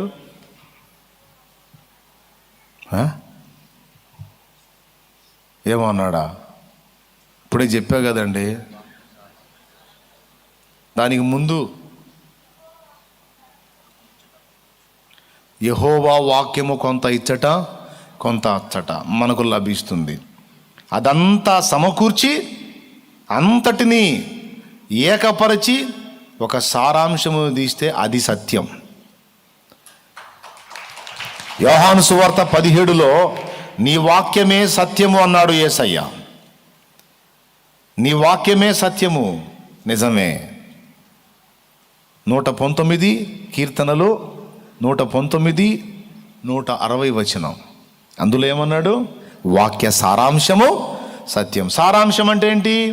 ఒక విషయాన్ని గురించి ఎక్కడెక్కడెక్కడెక్కడ ఉన్నాయి, ఆదికాండం నుంచి ప్రకటన గ్రంథం వరకు ఆ సందర్భాన్ని గురించి, ఆ అంశాన్ని గురించి లేఖనం అంతా కలిపి ఏం చెప్తుంది? అన్నీ కలిపి పోగేసుకోవాలన్నమాట. ఎందుకంటే దేవుడు వాక్యాన్ని అలా రచింపజేశాడు, అలా రాయించాడు. మొత్తం నీట్గా ఒక్కొక్క పరిశుద్ధాత్మ అనగానే మొత్తం ఆయన గురించిన మ్యాటర్ అంతా ఒక దగ్గర ఎవడో ఆయన గురించి నువ్వు టోటల్ మ్యాటర్ తెలుసుకోవాలంటే ఈ దరి నుంచి ఆ దరికి ప్రయాణం చేయాలా. ఏ దరి నుంచి ఏ దరికి? ఏ దరి నుంచి ఏ దరికి? స్టార్టింగ్ ఆదికాండం 1వ అధ్యాయం తీసుకో. 1వ అధ్యాయం 1వ వచనం చదువు. ఆదియందు దేవుడు భూమి ఆకాశములను సృజించెను, భూమి నిరాకారముగాను శూన్యముగాను ఉండెను, చీకటి అగాధ జలముల పైన కమ్మి ఉండెను, దేవుని ఆత్మ జలముల పైన అల్లాడుచుండెను. దేవునికి స్తోత్రం. దేవుడు వెలుగు కమ్మని పలకగా వెలుగు కలిగెను, వెలుగు మంచిదైనట్టు. చాలమ్మా, దేవుని ఆత్మ జలముల పైన అల్లాడుచుండెను అన్న కాడ కనపడ్డాడు కదా, అన్నాడా లేదా? తర్వాత ఎండింగ్లో సంఘమును ఆత్మయు ఆవచనంది. స్టార్టింగ్లో కనపడ్డాడు ఆత్మ, ఆదికాండం ఆరంభంలో ఆత్మ కనపడ్డాడు. ఆ తర్వాత ఎక్కడో ఉండాలే. చదువు ప్రకటన గ్రంథము. ఎక్కడో ఉండాలి, కనపడలేదా? నువ్వన్నా చెప్పమ్మా ఆమెకి.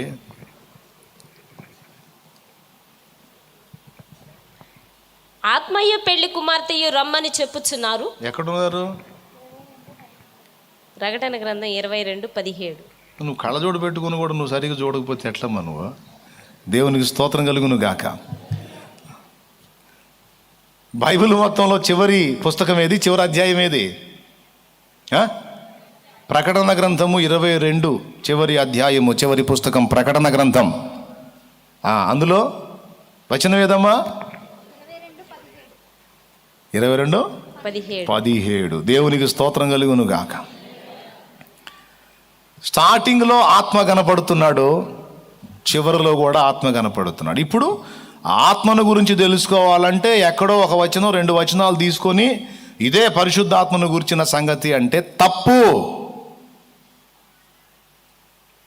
వాక్య సారాంశము సత్యము అంటే ఆది కాండములో కనపడ్డ ఆత్మను గూర్చిన మ్యాటర్ మొదలుకొని ప్రకటన గ్రంథంలో కనిపించిన ఆత్మ అనే పదం వరకు ఈ మధ్యలో టోటల్ పుస్తకాలన్నిటిలో పరిశుద్ధాత్మ గురించి ఎక్కడెక్కడ రాస్తుంది చూడు. అన్ని కలిపి ఒక దగ్గర ఇచ్చాడా? ప్రతి ఒక్కరు చదువుతాడు అప్పుడు. అందుకే చాలామంది నాతో చెప్పారు, అర్థం కావట్లేదు అన్నయ్య బైబిల్ అని.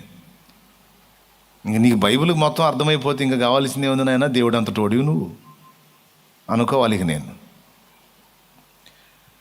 అర్థము కాదు, ఆయనే నీకు ఎరిగించాలి, అర్థము చేయించాలి. ఆయనే నీకు ఆ విషయంలో సహాయం చేయాలి. కాబట్టి ఇప్పుడు ఈ దరి నుంచి ఆ దరికి ఉన్న వచనాలన్నీ కొప్పేసుకొని ఒక సత్యం వెలికి తీసి దాన్ని చేతబట్టుకొని నిలబడాలి. లేకపోతే ఏమైపోయింది? అప్పట్లో ఈ పాట బాగా వినపడేది నా చెవికి. సేవలోనికి రావడానికి ఒక పాట, సత్యం కొరకు రోషం కలిగి నిలబడటానికి మరో పాట. మరి పాటలు పిచ్చోండి కదా, ఎటు నుంచి తోటా కొడితే వీడు కంట్రోల్లోకి వస్తాడో ఆయన తెలుసు. అందుకని అట్లా వదిలేడు అనమాట ఆయన కృప. నా పేరే తెలియని ప్రజలు అనే పాటని నా దృష్టిలోకి తీసుకొచ్చి నేను అడుగు ముందుకు వేసేటట్టు చేశాడు. సేవలోనికి ఇంకా కొన్ని నెలల్లో ప్రవేశిస్తాననగా ముందుగానే కొంతమంది వాక్య విషయంలో తేడాగా ఉన్న వాళ్ళని నాకు అందుబాటులోకి వచ్చేటట్టు చేశాడు. సేవలోకి వచ్చిన తర్వాత అచ్చంగా అదే డ్యూటీ పెట్టాడు కొంతకాలం. కూటమి అయిపోయినాక వచ్చేవాళ్ళు, కూటమి అయిపోయి జనాలంతా వెళ్ళిపోయిన తర్వాత వచ్చేవాళ్ళు,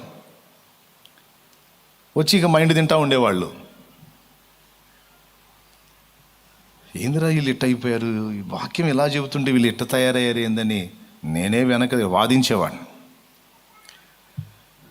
దీనికోసం ఏ పాట వాడాడు? సత్యవాక్యము సంతలో దులిపి బోధకులు దొరల భక్త్యములపై, సత్యవాక్యము సంతలో దులిపి బోధకులు దొరల భక్త్యములపై భ్రాంతులు నిలిపి, చిత్రమగు అనుకూల బోధలు చేసి ప్రజలను మోసగించే, చిత్రమగు అనుకూల బోధలు చేసి ప్రజలను మోసగించే సూత్రధారుల చేరరాదయ్యా, సుఖభోగమిడచి సత్యవాక్యము చాటరావయ్యా. సత్యవాక్యము సంతలో దులిపి బోధకులు భ్రాంతులు నిలిపి, సత్యవాక్యము సంతలో దులిపి బోధకులు దొరల భక్త్యములపై భ్రాంతులు నిలిపి, చిత్రమకు అనుకూల బోధలు చేసి ప్రజలను మోసగించే, చిత్రమకు అనుకూల బోధలు సూత్రధారుల చేరరాదయ్యా, సుఖభోగమిడచి సత్యవాక్యము చాటరావయ్యా. సూత్రధారుల చేరరాదయ్యా, సుఖభోగమిడచి సత్యవాక్యము చాటరావయ్యా. క్రైస్తవుండా కదలి రావయ్యా, కలుషాత్ములకు నీ శిలువ శక్తిని చాటవేమయ్యా. ఎండవానాలనియు జడిసి ఎంత కాలము మూలనుండు, ఎండవానాలనియు జడిసి ఎంత కాలము మూలనుండు, కండలను బ్రేనింతువేమన్నా ఈ మంటి కండలు ఎంత పెంచిన మంటికేనన్నా. కండలను బ్రేనింతువేమన్నా మంటికేనన్నా. దేవునికి స్తోత్రం. చెప్పు గట్టిగా హల్లెలూయా చెప్పు.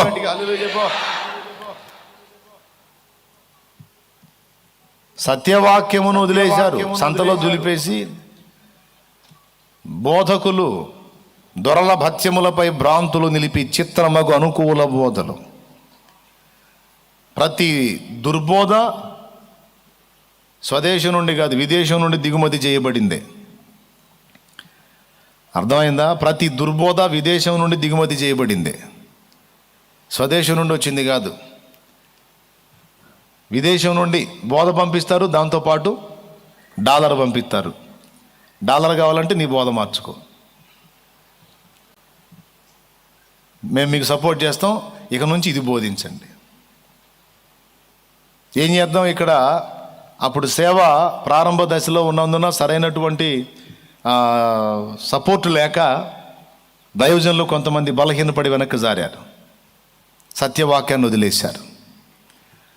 ఫలానా మిషన్లో చేరితే వారు ఎంతో కొంత సహాయం చేస్తారు, దాన్ని ఆధారం చేసుకొని కొంత సేవ చేయడానికి ఉపయోగపడిద్ది, ఆత్మని రక్షించుదామని ఏదో ఒక మిషన్ కింద తల ఉంచితే కొంతకాలం సపోర్ట్ చేసిన తర్వాత మిషన్ ఊరుకుంటుందా?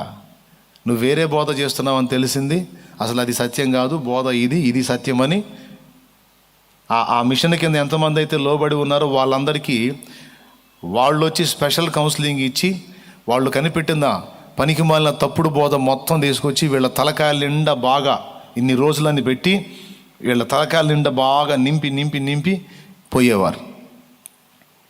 ఇక వాళ్ళు వెళ్ళిన తర్వాత ఇక వీళ్ళ తలకాయలకి ఎక్కింది కదా ఆ బోధ, ఇక అది తీసుకొని సత్యముతో నడుస్తున్న వాళ్ళందరినీ జడగొట్టడం మొదలుపెట్టారు.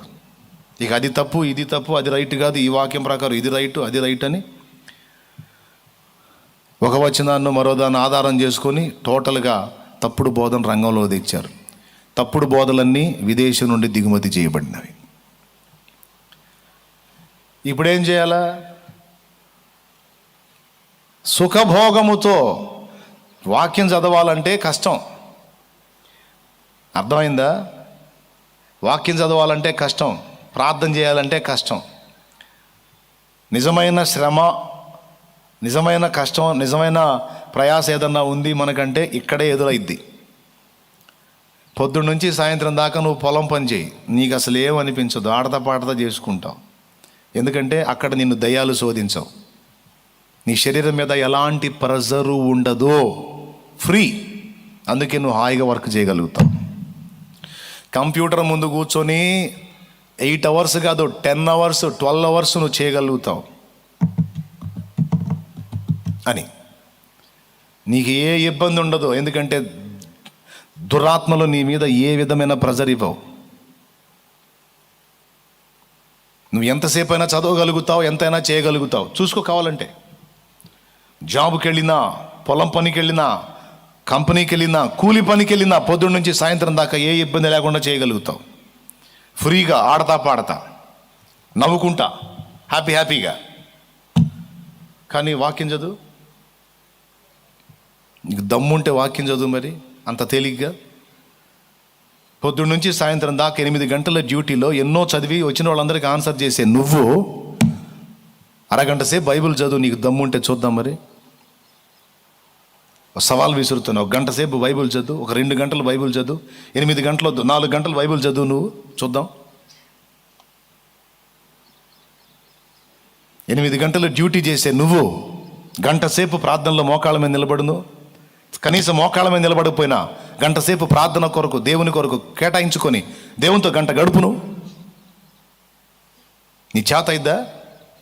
ఎంతమంది ఒప్పుకుంటారు? నిజమేనన్నా. చేతులు ఎత్తండి.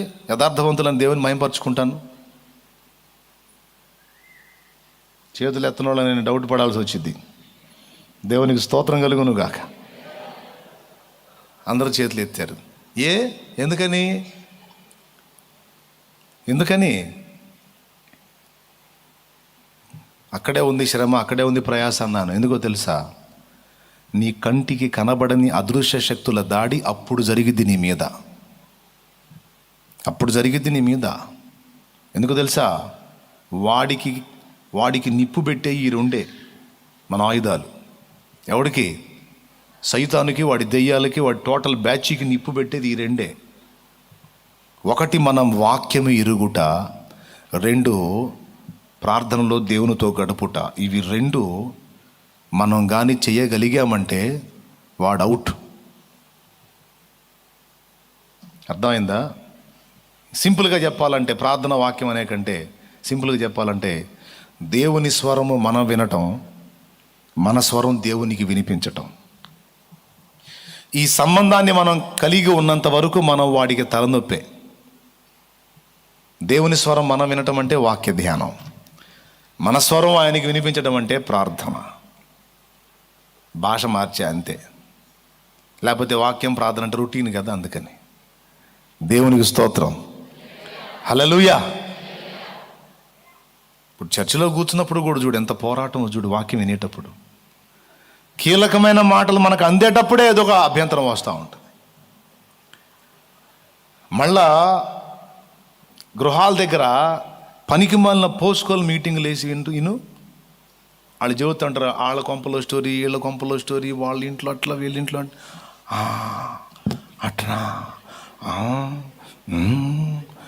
నిద్ర రాదు, పరధ్యానం రాదు, ఎవడన్నా సప్పుడు గొడవ అని సప్పుళ్ళు కూడా ఆపేసి చెప్పు ఆడదేవాళ్ళు చెప్పదు. మరి ఏం మాయరోగం వినొచ్చుగా వాక్యం బాగానే. దేవునికి స్తోత్రం కలుగును. హలో, వాక్యం వినొచ్చుగా అంటే నేను చెప్తున్నా, అర్థం చేసుకున్నా, తిట్టట్లేదులే, అర్థం చేసుకున్నా. నేను ఎంత మంచి ఉండో మీకు తెలియదు అసలు. అర్థం చేసుకునే చెప్తున్నాను నేను. ఏంటంటే ఏది మనకు కీలకమై ఉందో, ఏది మనకు జీవాధారమై ఉందో దానిని మనకు అందకుండా చేయటానికి నువ్వు లోక సంబంధమైన వాటన్నిటిలో నిమగ్నమై ఉన్నప్పుడు వాటికి డ్యూటీ లేదు, దయాలకు డ్యూటీ లేదు. నువ్వు అక్కడ ఏ మీటింగ్ అంటారు, ఉప్పర మీటింగా ఏ మీటింగ్ అంటారు, ఆ మీటింగ్లు వేసుకుంటా నువ్వు కూర్చుంటే, పనికి మాలిన మీటింగ్లు వేసుకొని కూర్చుంటే, నువ్వు ఇక్కడ మీటింగ్ వేసుకొని కూర్చుంటాయి. ఏంది ఇలా ఎటు చేసావు ఎవరన్నా అని ఆ దయ్యాలు మీటింగ్ వేసుకుంటాయి. అవి డ్యూటీలోకి ఎప్పుడు వస్తాయో తెలుసా? డ్యూటీలోకి నువ్వు దేవునికి ఎప్పుడైతే అందుబాటులోకి వెళ్ళటానికి ట్రై చేస్తావో అప్పుడు లేరా వాడి ప్రార్థన అంటున్నాడు, లే పా, వెంటనే వచ్చేసి వ్యతిరేక శక్తిని నీ మీదికి పంపుతాయి. అందుకే నీ బాడీ కోఆపరేట్ చేయదు. ఒక అరగంట, ఒక గంట సేపు గడిపితే అబ్బో అసలు నేను ఎంత చేశానో ఇవ్వాలని బిల్డప్ ఇచ్చి లెగుస్తావు. ఇక ఎందుకు తెలుసా? దాడి జరిగిద్ది. అవునా కాదా? పొద్దున్న నుంచి సాయంత్రం దాకా చాకిరీ చేస్తే లేని బాధ, అరగంట సేపు ప్రార్థన చేస్తే గుల్ల అయిపోయినట్టు ఉంటుంది ఒళ్ళు. ఎందుకు? దాడి జరిగిద్ది. మనకు కనబడవు, మెంటల్గా మనల్ని ప్రెజర్ చేయడానికి ట్రై చేస్తాయి, ఒత్తిడి చేయడానికి ట్రై చేస్తాయి, బాడీ అసౌకర్యంగా ఉండేటట్టు చేస్తాయి, కొన్నిసార్లు దృష్టి మళ్ళేటట్టు చేస్తాయి, కొన్నిసార్లు దురాలోచనలు వచ్చేటట్టు చేస్తాయి, కొన్నిసార్లు ఏకాగ్రత కుదరకుండా చేస్తాయి. చెప్పాలంటే ఎంతో ప్రయాసలాగా అనిపిస్తుంది ఆ గంట అరగంట చేసేటప్పుడు. ఎందుకు అలాగా? కుట్ర. 8 గంటలు నువ్వు వెట్టి చాకిరీ చేస్తే ఏముండదు నీకు. అయ్యే చెప్తాయి, ఇట్లాంటివి చేసుకో, సంపాదించుకో, తిను, దున్నపోతులాగా తయారవు, బాగుండు, ఇష్టం వచ్చినట్టు ఊరేగు, అంతేగాని దేవుడు, వాక్యం, ప్రార్థన, భక్తి, సువార్త, ఆత్మలు, రక్ష ఇవన్నీ వద్దు నీకు అని దెయ్యాలే సలహా చెబుతుంటే నువ్వు బిజీ, లోకంలో ఎంత బిజీ అయితే అంత ఇంకా నీకు సపోర్ట్ చేస్తాయి, విసురుతూ ఉంటాయి అవసరమైతే. అందులో ఇంకా నీకు ఆనందం దొరికేటట్టు, సంతోషం దొరికేటట్టు, సుఖం దొరికేటట్టు నీకు నీకు నూతన ఉత్సాహాన్ని రేకెత్తించేటట్టు జాగ్రత్తలు తీసుకుంటాయి దెయ్యాలు. అన్న నిజంగా మనతో ఉంటాయా అంటే నిజంగా ఉంటాయి. ఒకటి కాదు, కనీసం భక్తుని యొక్క తీవ్రతను బట్టి ఒక డజను ఏందిరా ఈ డజన్ డజన్ అనుకోవాకండి, నిజంగానే చెప్తున్నాను నేను. దెయ్యాలు ఎందుకు అనుకున్నావో, భూమి మీద వాటికి ప్రమాదం మనతోనే. మిగిలిన లోకస్తుల్ని అవి పట్టించుకోవు, ఎందుకంటే మొత్తం వాళ్ళ చేతుల్లో ఉన్నారు. వాళ్ళు పట్టించుకోవు. వాళ్ళ కొంప ముంచేది మనమే, వాళ్ళకి నిప్పు పెట్టేది మనమే. ఎవరికి? ఆ దెయ్యాలకి, సాతాను సమూహానికి. అందుకని ఒక మనిషికి వచ్చి కనీసం ఒక డజన్ దెయ్యాలైనా రౌండ్ వేసి ఉంటాయి. ఏం చేయనీయకుండా, వాక్యాన్ని ధ్యానించనీయకుండా, దేవునితో గడపనీయకుండా, దేవుని చిత్తం చేయనీయకుండా, దేవునికి అందుబాటులోకి వెళ్లకుండా, దేవుని వాక్యం వినకుండా, దేవుని వాక్యం చదవకుండా, ప్రార్థన చేయకుండా జాగ్రత్తలు తీసుకుంటా. అందుకే కూర్చుని వాక్యం వినాలంటే ప్రెజర్ పడుతూ ఉంటుంది. ధ్యానించాలంటే పొద్దున్న నుంచి సాయంత్రం దాకా ఎన్నో విషయాలు చదివి చెప్పగలిగే మనిషి అరగంట సేపు బైబిల్ చదవలేడు. చదవాలంటే ఏం చేయాలి? సుఖభోగాన్ని విడిచి కష్టపడాలి. పరిశోధన చేయాలంటే కష్టపడాలి. ఎందుకంటే అవన్నీ దాడి చేస్తాయి. ఆ దాడింతటిని ఎదిరించి తిప్పికొట్టి కష్టపడి విషయాన్ని సేకరించాలి. అందుకన్నాడు, సుఖభోగమిడచి సత్యవాక్యము చాటరావయ్యా. సత్యవాక్యమును ప్రకటించాలంటే సుఖభోగము విడచి శ్రమానుభవమును ఇష్టపడి ప్రయాసముతో బైబిల్ చదవాలి. ఈ దరి నుంచి ఆధారి వరకు వాక్య సేకరణ జరిగించాలి. ఆ భారము నాకు కలుగునట్లు తరచుగా ఈ అబద్ధ బోధ, అపసవ్య బోధ, దుర్బోధకు చిక్కిన వారిని నా ముందుకు రప్పించాడు. నేను నిజంగా చెప్తున్నాను, నా పక్కన ఉన్న వాళ్ళు నా పక్కన విజయ్ ఉన్నాడా? జంపా ప్రారంభం నుంచి నా పక్కన ఉన్నోళ్ళు ఎవరో వాళ్ళకి తెలుస్తుంది. తిండి కూడా మానుకొని వాళ్ళతో మాట్లాడేవాడిని. ఎందుకో తెలుసా? వాళ్ళు అడిగేవాళ్ళు, ఎన్ని చెప్పినా వాడు వినడు, ఎందుకన్నా వాడితో వేస్ట్ అంటే, ఏం లేదు తమ్ముడా, ఈ మాట కాకపోతే ఈ మాట కన్నా ఆలోచించి అతడు సత్యంలోకి వస్తాడనే ఆరాటం అని చాలా తిప్పలు పడేవాడిని, ప్రయాసపడేవాడిని. ఆ విధంగా సత్యవాక్యాన్ని చేతబట్టుకోవటానికి భారం ఇచ్చాడు. ఆ భారం నాకు ఏర్పడటానికి ఎవరిని పంపించాడు? కొంతమందికి ప్రార్థన కొరకు ఏర్పరచుకుంటాడు. వాళ్ళ పని ప్రార్థన చేయటం. ఆ ప్రార్థన నీ చేత చేయించాలి, దైవజనుల పక్షంగా చేతులు ఎత్తించాలి, లేదా విశ్వాసుల పక్షంగా ప్రార్థన చేయించాలి అంటే రక్షణ పొంది పడిపోయిన వాళ్ళని నీకు చూపిస్తుంటాడు. రక్షణ పొంది జారిపోయిన వాళ్ళని నీకు చూపిస్తుంటాడు. దాని అర్థం ఏంటో తెలుసా? అతన్ని తిట్టమనో లేదా విమర్శించమనో కాదు. ఎందుకు వారు అలా బలహీనపడ్డారంటే శత్రువుకి మళ్ళా చిక్కారు. వారు తిరిగి సరిచేయబడి మరలా దేవునితో సంబంధం ఏర్పరచుకున్నట్లు ఇప్పుడు నువ్వు వారికి బోధిస్తే వాళ్ళకి అర్థం కాదు. వాళ్ళని ఆవరించిన ఆ డెవిల్స్ వదిలి వెళ్ళిపోవాలి కనుక వాళ్ళ పక్షంగా ప్రార్థన చేయి అని భారం కలిగిస్తాడు. అట్లా మనలో భారం ఏర్పరచడానికి మన ముందుకు కొన్ని పరిస్థితుల్ని, కొంతమంది వ్యక్తుల్ని రప్పిస్తాడు దేవుడు. అవి చూసినప్పుడు మనలో కలిగే ఆసక్తిని బట్టి ఇక దేవుడు నెక్స్ట్ మనకు భారం ఇవ్వడానికి ప్రయత్నం చేస్తాడు. ఎంతమందికి అర్థమైంది? మన ధ్యానం పక్కకి తొలగలేదు కదా, మళ్ళీ అక్కడికే వచ్చాం కదా. యెహోషువలో ప్రజల రక్షణ కొరకైన భారం ఉంది కనుక యెహోషువను నిలబెట్టాడు. నూను కుమారుడైన యెహోషువ మీద చేతులుంచు, అతడు నా ఆత్మను పొందినవాడు అన్నాడు. ఎట్లా గుర్తించాడు దేవుడు?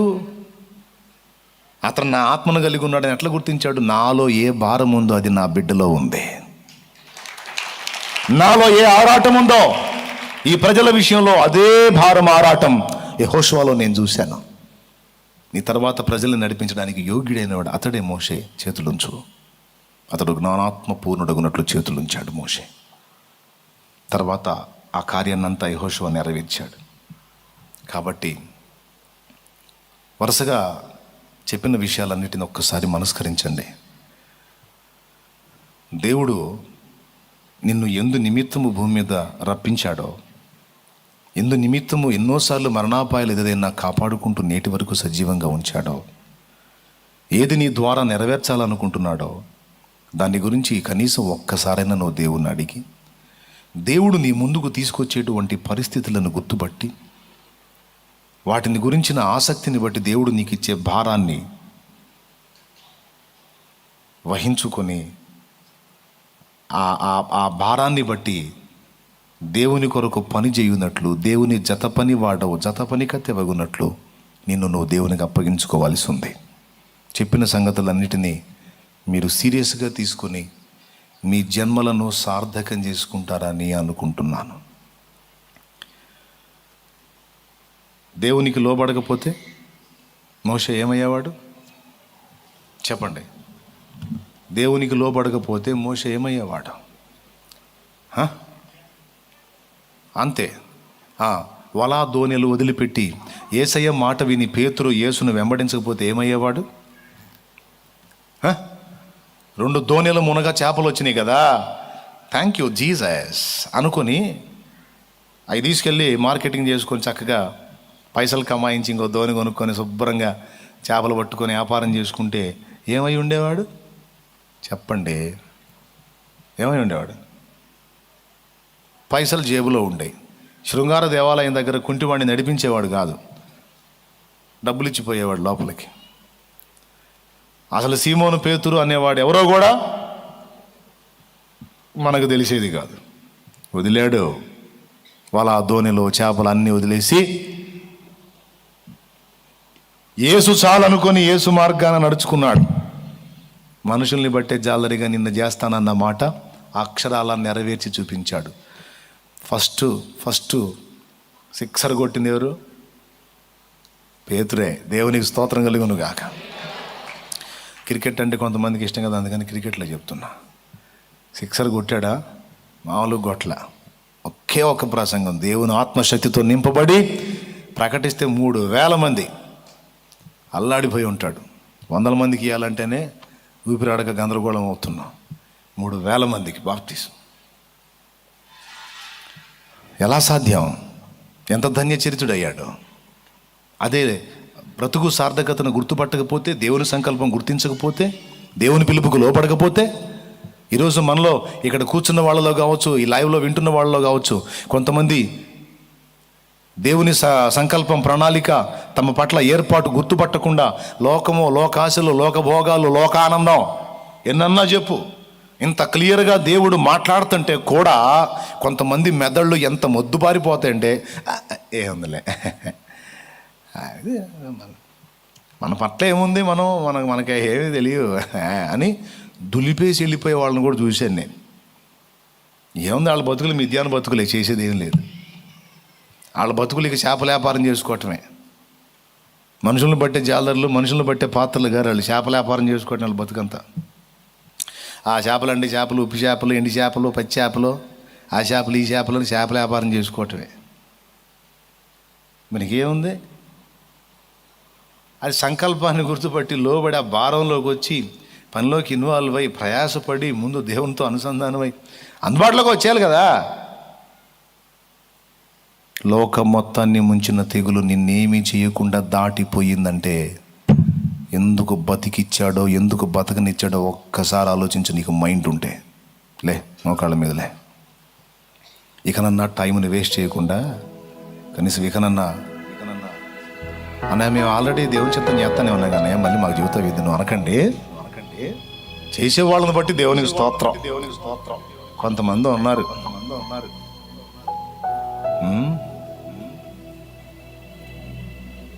అందరూ కొద్దిగా ఆలోచించండి, ప్రార్థన చేయండి. అల్ప విజయాలతో తృప్తి చెందవాకు, అరాకొరా చేసి ఇంతవరకే అని హద్దులు పెట్టుకోవాకు. మరి ఎక్కువ ప్రయాసపడి తిని అన్నాడు పౌలు. వారికంటే మరి ఎక్కువ ప్రయాసపడి తిని, మరి ఎక్కువ ప్రయాసపడినట్లు సిద్ధపడు. ప్రార్థన చేద్దాం. పరిశుద్ధ తండ్రి, వందనాలు. ఈవేళ నువ్వు మాతో స్పష్టంగా మాట్లాడిన విషయాలన్నిటి కొరకై వందనం. ప్రార్థన చేద్దాం అందరం మోకాళ్ళ మీదకి వచ్చేసి. పరిశుద్ధుడా, ప్రేమగల దేవానికి వందనాలు. ఈ దాసుని నిలవబెట్టిన ఆయన ఈరోజు మాతో చాలా సూటిగా తేటగా మీరు మాట్లాడినందుకు వందనాలు నాయన. మోషేను నువ్వు పిలిచినప్పుడు ఫరో యుద్ధకు నాయన వెళ్ళమన్నప్పుడు మోషే అనుకున్నాడు, ఎన్నో ప్రశ్నలు సంధించాడు. అయితే ఆ ప్రశ్నలన్నిటికీ గాను నీవు వాగ్దానాలనిచ్చి బలపరిచిన దేవుడవు నాయన, నీకు స్తోత్రాలు. అంతేకాదు అయ్యా, మా యొక్క మోషే యొక్క సంతోషము అనేకులకు ఆనందముగా మారునట్లుగా చేశావు. మోషేకు వచ్చిన శ్రమలు కూడా అనేకులకు దీవెనకరంగా నువ్వు మార్చావు. ప్రేలి అనే వ్యక్తి నాయన గుడ్డివాడైనప్పుడు కళ్ళు పోయని బాధపడలేదు, కానీ ఇది ఎందుకు వచ్చిందో నీ ఎద్దు కనిపెట్టినప్పుడు తన బ్రతుకున్న అనేకులకు ఆశీర్వాదకరంగా మార్చి ఉన్నావని మేము నాయన తెలుసుకోవడానికి కృప చూపావు. ఈరోజు మా జీవితాల్లో మాకు నీవిచ్చిన ఈ ఆయుష్కాలము, ఈ లోకాన్ని ముంచెత్తుతున్న ఈ తెగులు మమ్మల్ని సమీపించినా కూడా కాపాడబడి నిలిచి ఉన్నాము అంటే నీ చిత్తమును జరిగించాల్సి ఉందని, నీ ఆలోచనను గుర్తుపట్టాల్సి ఉందని, నీ ఉద్దేశాలు ఏవై ఉన్నావో గ్రహించి వాటిని అనుసరించి నీ చిత్తమంతయు భూమి మీద జరిగించడానికి ఒక పాత్రగా మేము నిలబడటానికి కృపని నాయన. మాలో భారం ఉంది అంటే మా ఎదుటికి వచ్చిన పరిస్థితులను బట్టి మాలో భారము నువ్వు ఏర్పరుస్తావని నువ్వు తెలియపరిచి ఉండగా నాయన, ఏ భారము మా ఎదుటి నువ్వు ఉంచి ఉన్నావో గుర్తుపట్టి ఆ భారము కలిగి ముందుకు సాగడానికి, ఆ భారము కలిగి నీ పరిచర్య చేయడానికి, అనేక మందిని సత్యంలో నిలవబెట్టడానికి, అనేక మందిని సత్యంలో నడిపించడానికి, అనేక ఆత్మలను రక్షించడానికి మమ్మల్ని వాడుకోమని మమ్మల్ని దయగల హస్తాలకు అప్పగించుకుంటూ యేసయ్య ఉన్నత పరిశుద్ధ నామాన ప్రార్థించి స్తుతించి అడిగి వేడుచున్నాము తండ్రి. ఆమేన్. ఆమేన్. ప్రియులారా, దేవుడు నీలో ఆసక్తి రేకెత్తించడానికి నీ ముందుకు తెచ్చే పరిస్థితులను బట్టి నువ్వు జాగ్రత్త పడకపోతే, నీవు కాకపోతే మరొకరిని దేవుడు లైన్లో తెచ్చుకొని వాడుకుంటాడు. కానీ నీ బ్రతుకు సార్థకత కోల్పోతుంది. దేవుడిచ్చినటువంటి అద్భుతమైన జీవితం నిష్ఫలమవుతుంది. అది నీకే నష్టంగా మిగులుతుంది. కాబట్టి ఒక్కసారి ఆలోచించి ఇంకనన్నా దేవుని సంకల్పానికి లోబడండి. ఒక ఆలోచన చేయండి. లోకాన్ని అనుభవించడానికైనా బతకనిచ్చాడు, సంపాదించుకోవడానికే, 4 వెనక వేసుకోవడానికే, 2వ స్టేర్ కట్టడానికే, ఇంకొక ఎకరం కొనడానికే, మరి పెళ్లి చేసుకొని నువ్వు ఇంకా సందడి చేయాలరా బాబు, నీకు మ్యారేజ్కి వెళ్ళదు అందుకని నుంచేలే అనే. దేనికి? ఎందుకు బతకనిచ్చాడు? ఎప్పుడో చావాల్సిన నిన్ను నన్ను ఎందుకు బతకనిస్తున్నాడు? దాని గురించి కనీసం మైండ్ పెట్టుకొని ఇకనన్నా ఆలోచించి విషయాన్ని సీరియస్గా తీసుకొని, దేవుడు పిలవక మునుపు జాగ్రత్త పడిదిరా ధన్యులు, ఏముందిలే అనుకుంటే లాస్. కొంతమంది అయితే అసలు మొదటి అడుగు కూడా వేయాల, ఇంతవరకు మారు మనసు పొందలా, బాప్తిస్మం పొందలా, అసలు ఫస్ట్ విషయానికే లోబడలా. కొంతమంది లైవ్లో ఉన్నారు. ఎవరన్నా లైవ్లో ఉన్నోళ్ళు కూడా మారు మనసు పొందకపోతే పొందండి, బాప్తిస్మం పొందకపోతే పొందండి. ఇంకా మారు మనసు పొందకుండా, ఇంకా బాప్తిస్మం పొందకుండా పాపాల్లో బాగా కొలగటానికి కాదు మనల్ని బతకనిచ్చింది దేవుడు.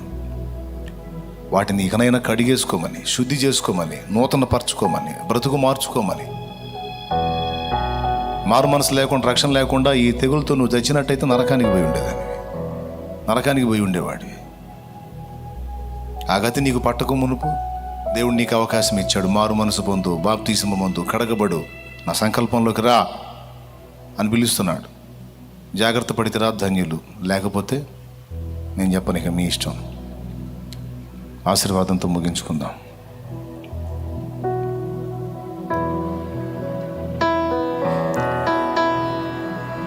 లోబడాలా, సీరియస్గా తీసుకోవాలా, విషయాన్ని తేలిగ్గా తీసుకోకూడదు. టేక్ ఇట్ ఈజీగా తీసుకున్న వాళ్ళు అంతే ఉన్నారు, వాళ్ళు బతుకులన్నీ అంతే ఉన్నాయి. వాళ్ళు ఒకవేళ సంపాదించుకుంటే లోకాన్ని సంపాదిస్తారేమో, చేపల్ని, కానీ ఆత్మల్ని కాదు. లోక మహిమను పొందుతారేమో, దేవుని దగ్గర మహిమ, శాశ్వత మహిమ, అక్షయ మహిమ పొందలేరు. కాబట్టి చూసుకోండి, ఒక్కసారి వివేచించుకోండి, జాగ్రత్త పడండి. రైట్. మన తండ్రి అయిన దేవుని ప్రేమ, ఆయన ప్రియకుమారుడు లోకరక్షకుడైన యేసయ్య శాశ్వత నిత్య కృప, పరిశుద్ధాత్మ దేవుని అన్యోన్య నిత్య సహాయ సహవాస సమాధానం సమకూడిన మనకు సకల పరిశుద్ధులకు సార్వత్రిక సంఘమంతటికి సదాతోడే మనందరం నిత్యత్వంలో చేరు పర్యంతము మనల్ని నడిపించును గాక. ఆమేన్. ఆమేన్. ప్రభేసు రక్తమునకు ప్రభేసు రక్తమునకు ప్రభేసు నామమునకు సంపూర్ణ విజయము కలుగును గాక. ఆమేన్. ఆమేన్. హల్లెలూయా. హల్లెలూయా. హల్లెలూయా. హల్లెలూయా. హల్లెలూయా. హల్లెలూయా. ప్రభు స్తోత్రాలు. మీ అందరికీ హృదయపూర్వక వందనాలు. ప్రేయర్ అయిపోయింది. ఒక్క మాట, మీరు తిరిగి వెళ్ళేటప్పుడు గుంపులుగా వెళ్ళొద్దు, ఒకరొకరుగా వెళ్ళాలి. కూర్చోండి, అందరూ కూర్చోండి, కూర్చోండి, చెప్తా. ఆ చివరి నుంచి స్టార్ట్ చేయండి, ఒకరొకరుగా వెళ్ళాలి. ప్రారంభంలో ఒక బండి ఆపుంది, 6132 నెంబర్ గల కారు రోడ్డుకు అడ్డంగా ఉంది. దయచేసి ఈ కారు తీయాలి. ఏదో ఒకటిలే, రోడ్డుకి అడ్డంగా పెట్టారంట ఆ కారు. దయచేసి 6132 కలిగిన నంబర్ కలిగినటువంటి కారు దయచేసి రోడ్డుకి అడ్డంగా తీయండి. కూర్చోండి, మిగిలిన వాళ్ళందరూ కూర్చోండి, ఒకరొకరుగా బయటికి వెళ్ళాలి. క్రమాన్ని అనుసరించి కదలండి. ఇటుపక్క కొందరు వెళ్ళొచ్చు, ఇటుపక్క వెళ్ళొచ్చు, అటు క్రొత్త షెడ్లో నుంచి అటు వెళ్ళొచ్చు. అక్కడ ఉంది కదా గ్యాప్, అక్కడ ఒక దారి ఉంది. ఇటుపక్క ఇటు కూడా ఆ మధ్యలో కూడా ఉంది దారి. రైట్.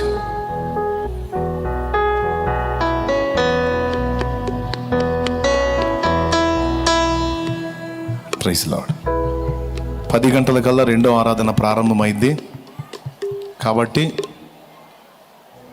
ఆ రెండవ ఆరాధనకి ప్రజలు వచ్చేస్తారు కనుక ఈ మొదటి ఆరాధనలో ఉన్నవాళ్ళు సర్దుకోండి. ఆ శానిటైజర్ చేసేవాళ్ళు